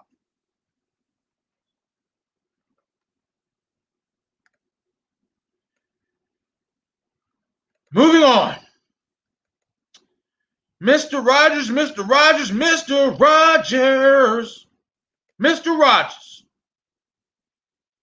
fucking Rogers. I'm going to use this old picture. I don't care. Because, as I said in my previous show, you're probably wondering why the Broncos there.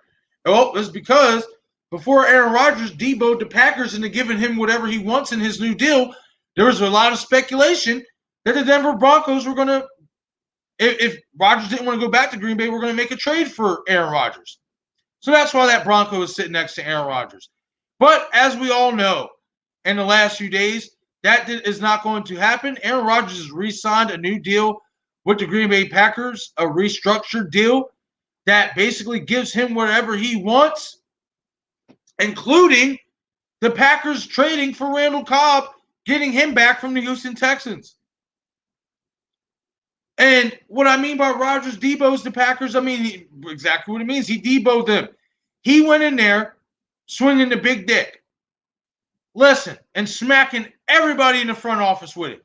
I want this. I want that. I want Randall Cobb back. I want this in my contract to where if I'm still unhappy by the end of the year, I still get to leave. So you guys just gave me whatever I wanted for this season, but if I still don't win the Super Bowl with you guys this year, I get to peace out. On top of that, if I do decide to stay, stay here in Green Bay, I get to say what personnel we pick up, who we sign, this. I want to be at the table.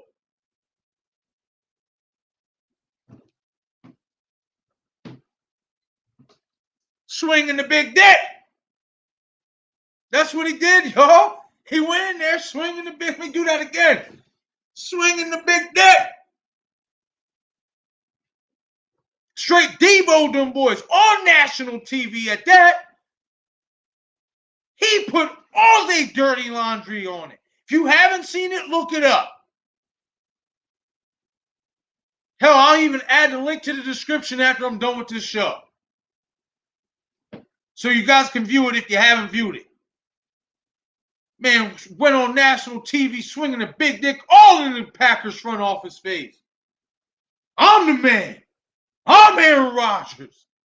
And you gonna get me what I want or I'm out of here. Say word.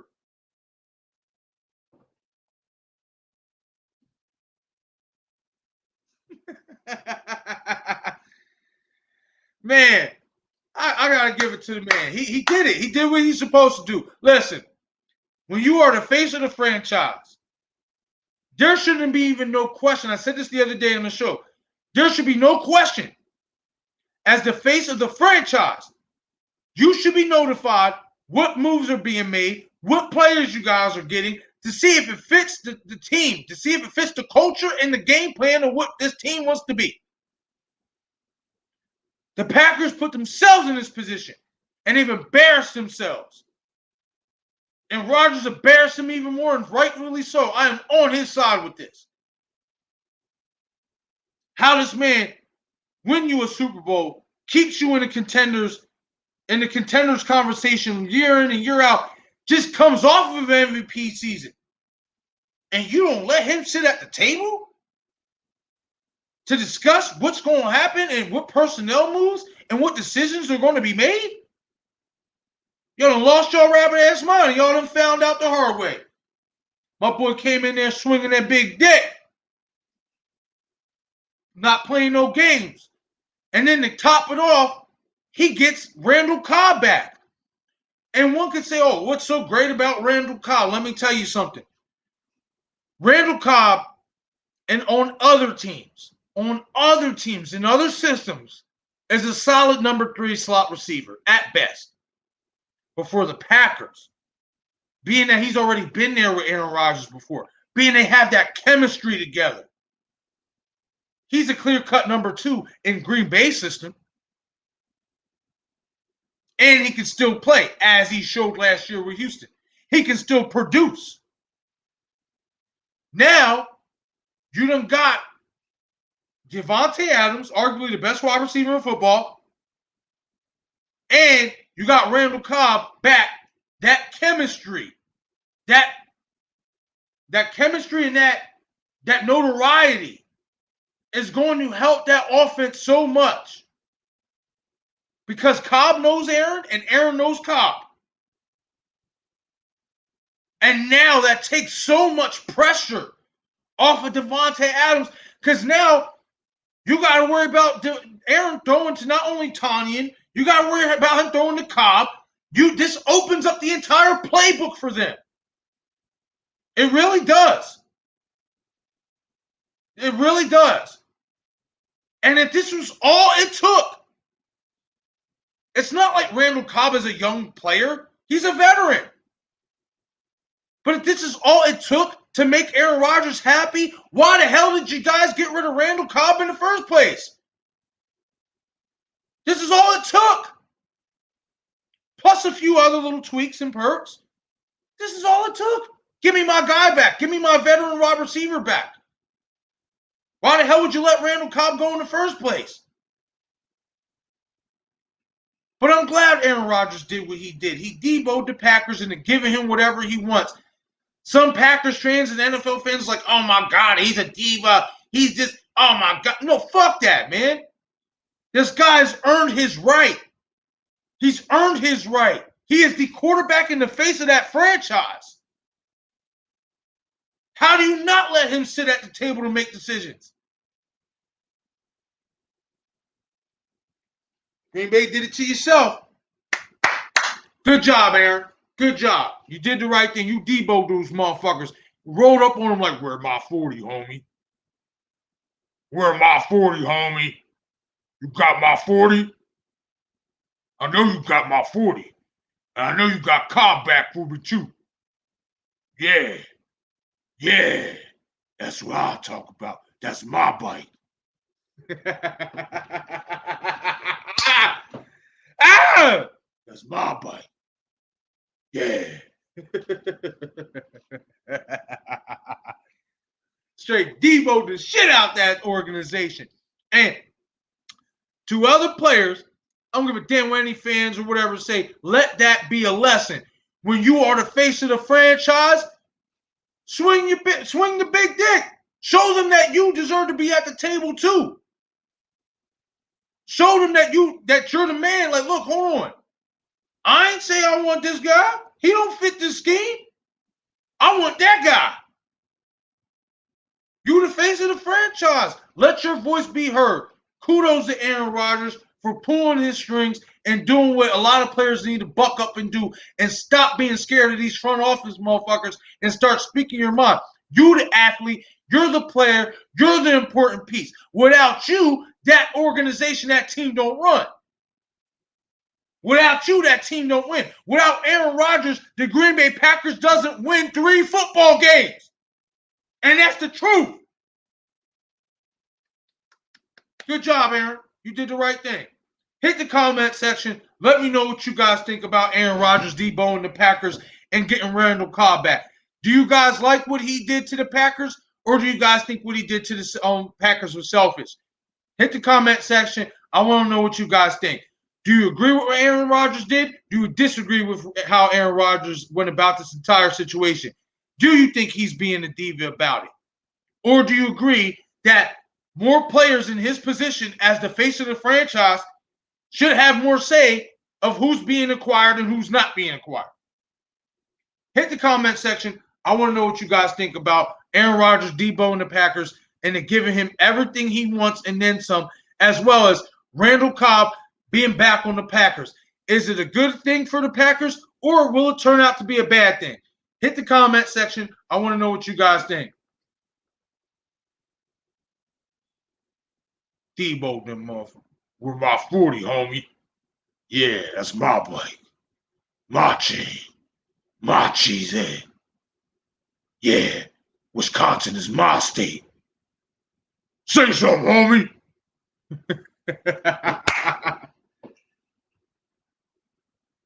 Exactly what he did to him. Exactly what he did to him. All right, we're going to move on to the next topic. But before we move on to the next topic, we're going to take a quick break.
All right, we're back.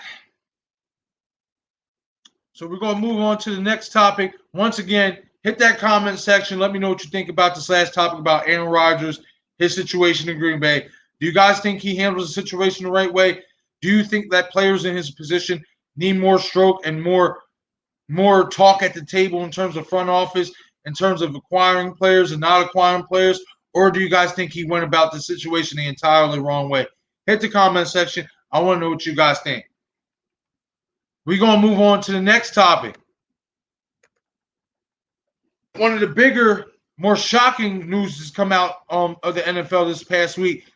Xavier Howard, all-pro, Pro Bowl cornerback from the Miami Dolphins, has requested a trade out of Miami. The reasoning for him requesting a trade is he feels undervalued by Miami's front office. They've been at the table trying to negotiate a deal for a while now, and unfortunately, they have not been able to reach a new deal. And if I'm not mistaken, Howard ranks as like the 18th highest paid cornerback in the league. Yeah, that's not going to cut it, especially after the last 2 years he's had. He's a legit all-pro corner. He can make the argument that outside of Stephon Gilmore, or even because Stephon Gilmore, has been out of action, he is the best corner right now. So if I'm Miami, I don't understand what the issue is. Why can't you give this man his money? He's earned it. He's easily your best defensive player. And with the fact that this team is headed in the right direction, you would think that they want to keep players like this. But it's not looking like this. It's looking like Miami doesn't want to spend the money. But there's one thing I learned about being a Yankee fan. You got to spend if you want to keep the best. And if Miami wants to keep their all-pro corner, they got to pay him. Now, granted, the reason why they're probably hesitant on paying him is because they did just give Byron Jones a big contract last year. They signed him as the top corner. He's the top highest paid corner. But Xavier Howard is better than him.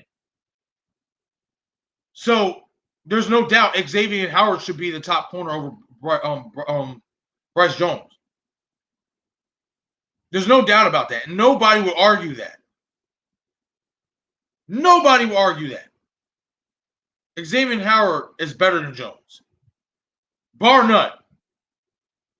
Jones is a good corner. He's a really good corner. But he doesn't produce the type of turnovers that Howard does. He doesn't lock guys up like Howard does. He does a good job, but he doesn't do an all-pro job. It's very interesting, man. I mean, ultimately, I don't think he's going to go back to Miami. I don't think they'll have the money for him. If they had the money for him, they wouldn't have got this far. So it's going to be interesting to see where he goes. Me personally, I would love to see my Raiders make a trade for him. I would give up a first-round pick for this kid. I would. I'd give up Damon Arnett and a first-round pick for Xavier Howard to Miami right now. Not tomorrow. Not at 7:18 and 7:17. I'd do it right now. 7:17. Chucky, make the call. Make the call. This guy's an all-pro corner, and the fact that Miami does not want to pay him it's ludicrous. But hey, that's the business side of football sometimes. Sometimes these teams can't really afford to keep these type of players. That's why it's so hard. That's why it's a relic to see teams do what the Buccaneers did, which was bring back everybody from their Super Bowl winning team. Why though? But you also have a lot of selfless players. And I'm not calling Xavier Howard selfish at all. I'm just saying, and rightfully so, some players are like, nah, I'm going to get my bag. Why I can get my bag. I'm not just going to keep taking pay cuts when I can get that bag. And I get that. I understand that. So once again, Xavier Howard requests a trade from the Miami Dolphins. Hit the comment section. Let me know what you guys think about this topic. Do you think defenses will be mended and Xavier will eventually re-sign a new deal with Miami? Or do you think Miami does not have the money and Xavier Howard will be on a new team and will get traded to a new team? Hit the comment section. Let me know what you guys think. Will Xavier Howard return to the Miami Dolphins on a new deal, or will he get traded to a new team? And if he does get traded, what team do you see Xavier Howard playing for in 2021? Hit the comment section. Let me know what you guys think.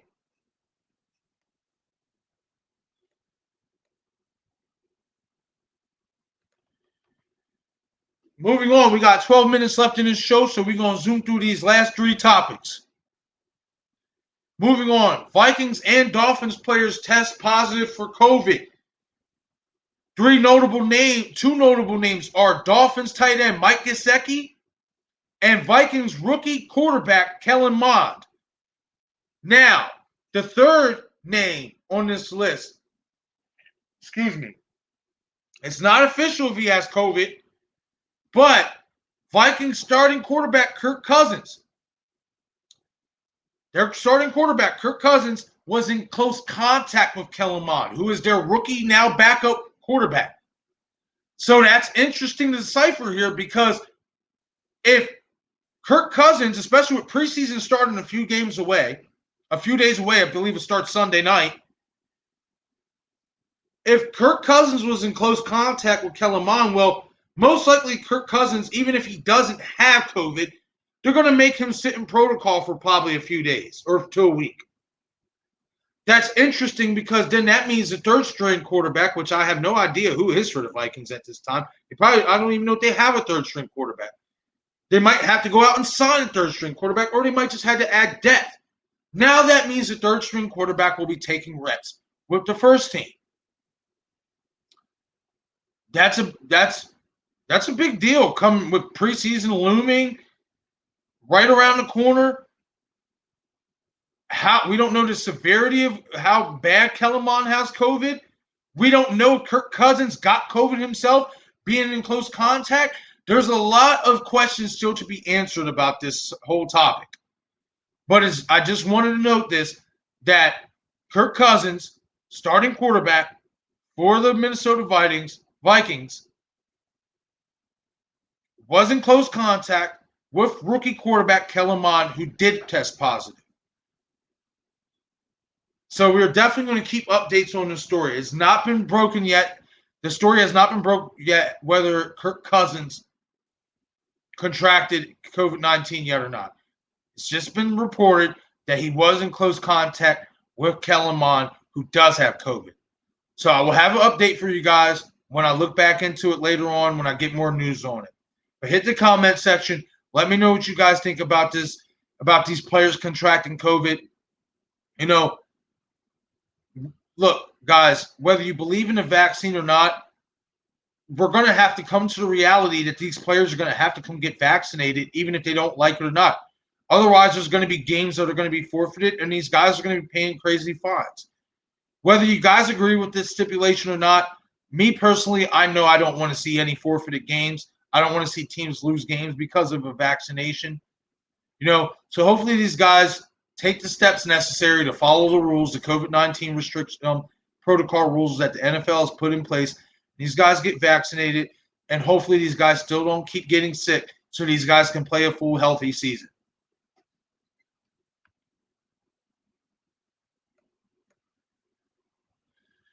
Moving on to the next topic, but before we move on to the next topic, once again, this is optional. You do not have to do this. But if you want to make a donation to the show, donation support is greatly appreciated. Hashtag MJW62089. Support is appreciated to the show. Just please hit that like button and subscribe and share these videos as well. The support is greatly appreciated. Like I said, I am trying to build this channel. I want this channel to be one of the best sports podcasting, whatever you want to call it, shows out there. Let's get it to that point. That's what I want to get this to that point.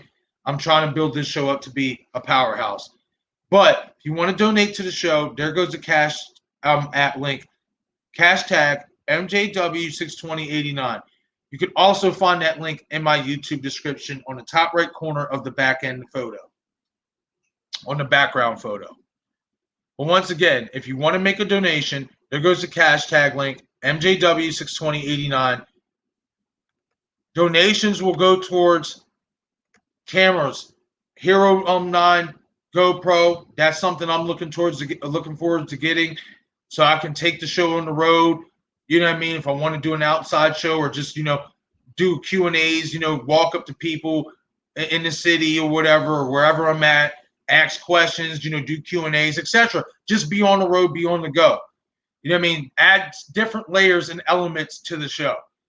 That's what donations are for. It can be also used for background work, poster work, anything to add for the show. So if you want to make a donation, there goes the Cash App link, hashtag MJW62089. Support is greatly appreciated.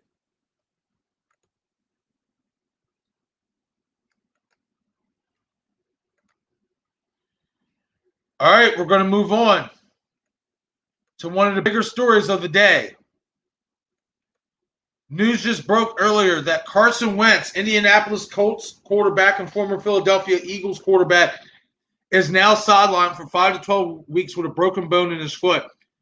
This story came out a few days ago that he would be out indefinitely with a foot injury. The severity of the injury wasn't broken until wasn't talked about and wasn't making headlines until earlier.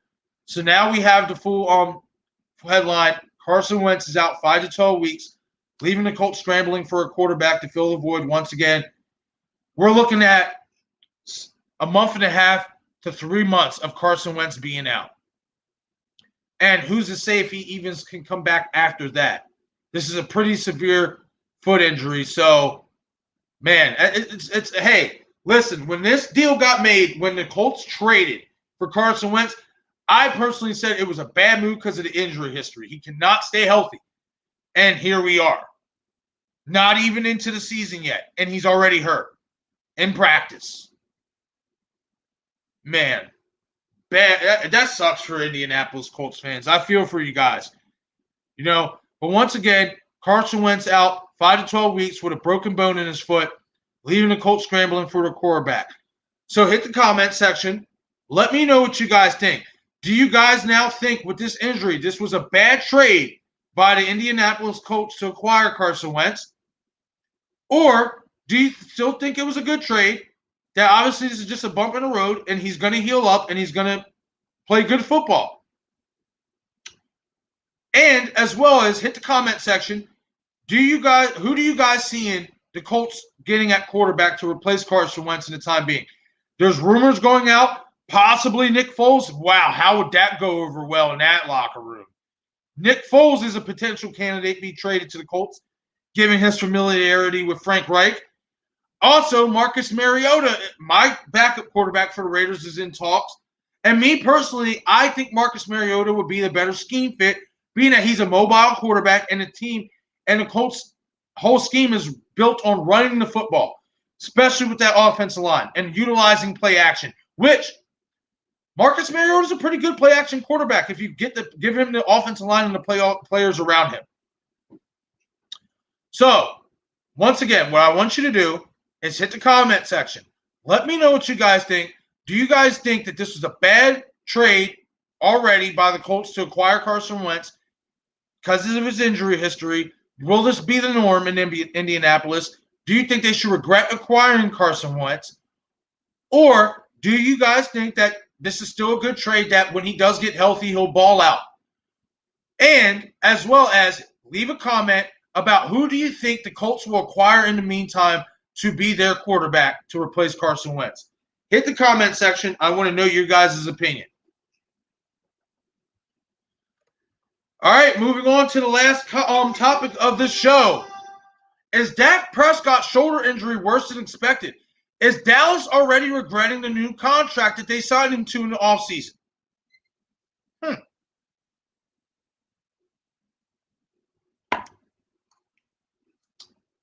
Let's delve, shall we? Well.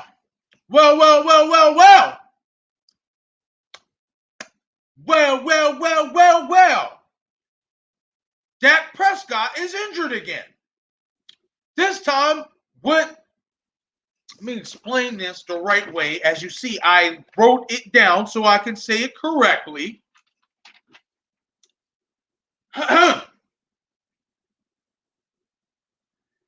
Ladamis's injury in his shoulder, in his throwing shoulder, sounds pretty bad to me. Anytime there's a big word that follows with an injury, I don't like it.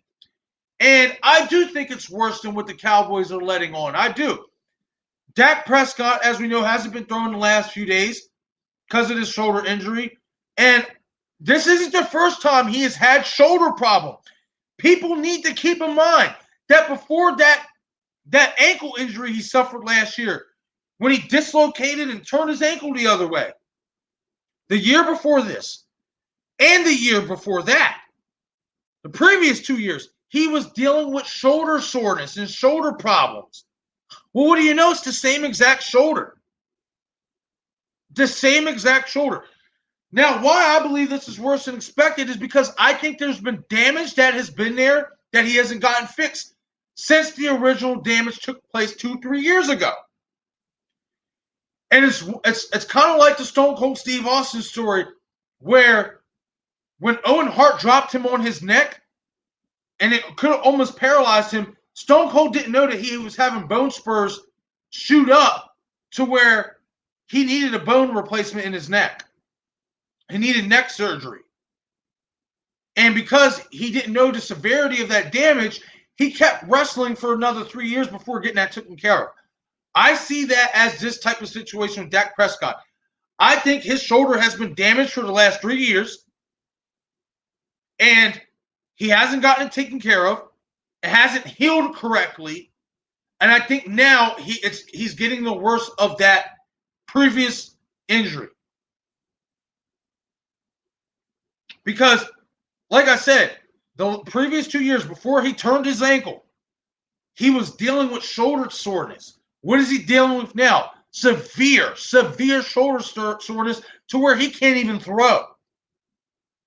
So what that tells me is that this is a pre-existing injury that he did not take seriously, or that he maybe thought wasn't as serious, that is that serious. And with the question marks of how Dallas's offensive line will look this upcoming season, I don't know if this is safe for Dak to play the first game or two. I don't. I think he should maybe not play the first game or two. I don't. I would be he says he thinks he knows he'll be fine. That's what all you players are supposed to say when dealing with a serious injury. I know I'll be fine. You know you'll be fine, but are you fine right now? No, you're not. You can't even throw a football. And that tells me this isn't just some shoulder soreness. I'm sorry, if you can't throw a football, there's something more wrong with this situation than they're letting on to believe. And as well, so let's say for the sake of argument, Dak's injury is worse than expected and worse than what Dallas is leading on, and then eventually find out that it is worse and he's going to miss some time. If you're Dallas, do you regret giving him $40+ million a year? Do you regret that? Me personally, I regretted it when I signed it, because you could have got him for cheaper had you just signed the deal before his rookie contract was up. Dallas shot themselves in the foot with that. Jerry Jones shot himself in the foot. Dak Prescott could be making only I won't say only, but compared to what he's getting paid now, Dak Prescott could have been getting paid $34, $35 million a year. Could have saved Dallas about $5-6 million a year in that contract. But because Jerry let his previous contract run out to the point where now you got to give him the full amount because of what the market is, because of what Patrick Mahomes said, which is $40 million or better. Now you got to give him that $40 million regardless. You had to give him that $40 million regardless. So if I'm Dallas, I'm already regretting that contract, because you could have got him for cheaper had you just did it right and did it sooner.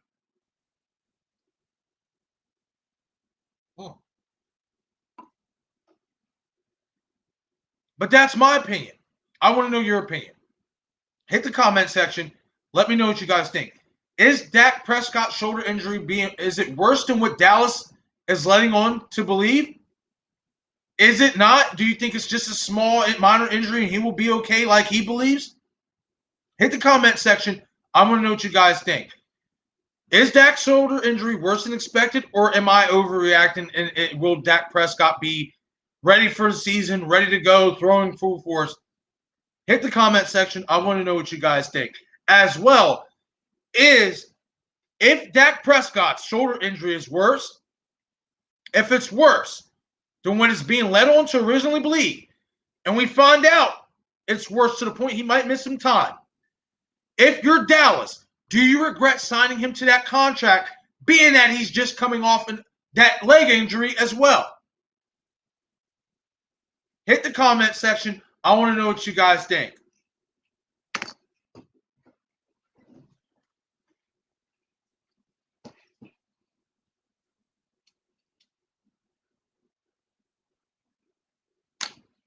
Oh man, I'll tell you what.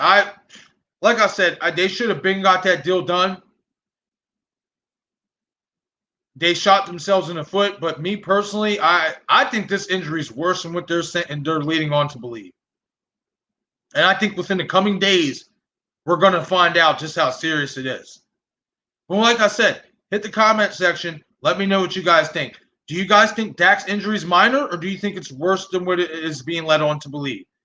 And if it is worse to where he has to miss time, if you're Dallas, do you regret signing him to that big $40 million plus contract in the offseason? Hit the comment section. I want to know what you guys think. Oh, man. All right, guys. Well, we actually ran past the scheduled time of 2 hours, which, hey, I have no problem doing that. You know, any extra minute is extra content. Hit that like button. Hit subscribe. I appreciate the support. Like I said, I'm trying to grow this channel to be something special. I really have a passion and dedication for this, talking about sports, etc., etc. So if you like my videos, hit the like button and subscribe to the channel. Support is greatly appreciated. And before I go, if you choose to, once again, this is optional. But if you want to make a donation to the show, there goes the Cash App link right there. Hashtag MJW62089. If you want to make a donation, donations are greatly appreciated. Donations will go towards camera work, posters, etc. I really want to get the GoPro Hero 9. It would be greatly appreciated if you guys could help me get to that. If I'm not mistaken, it's like $400. You know what I mean? I'm not asking you guys to fucking give me the $400. That's ludicrous. Just show a little bit of love. If you want to make a donation, you can donate to the Cash App link. Cash App, hashtag MJW62089, right there on the bottom of the screen. But if you don't want to make a donation, it's understandable. I get it. Times are hard. We're still in the middle of a pandemic. I get all that. Just be sure to hit that like button and subscribe to the channel. Support is greatly appreciated. And share these videos. If you have friends that are sports fans that love to just chat it up in the chat boxes of sporting events, etc., throw them the link, share these videos, and let them be a part of the 717 Sports Chat Live family. I greatly appreciate the support. Don't forget to hit like, subscribe, and share. All right, guys, well, we're going to get out of here for today. I greatly appreciate you watching. And like I said, hit like, subscribe, and share these videos. And I greatly appreciate the support. And we will be back at you tomorrow from 5:30 to 7:30. Like I said last week, I made a post about it. From 5:30 to 7:30, Monday through Thursdays will be when I'll be going live. And then Sundays will be 10:30 to 12:30. I didn't go live yesterday because I wanted to take a personal day, have a break for myself, etc. But that will be the schedule. 5:30 to 7:30, Monday through Thursdays. 5:30 to 7:30. Sundays will be 10:30 to 12:30, but that is subject to change because I might have a little Monday job that I might be picking up in the early part. I will keep you guys informed about Sunday scheduling here later on in the week. But once again, Monday through Thursday, 5:30 to 7:30, I will be going live every single day with content. So don't forget to hit that like button, subscribe to the channel, show your support, and share these videos. I'm out of here for today. I'm your host, Marcus J. This is another episode of 717 Sports Chat Live. You guys have a blessed evening. Stay safe out there in the 717, and I will catch you guys tomorrow.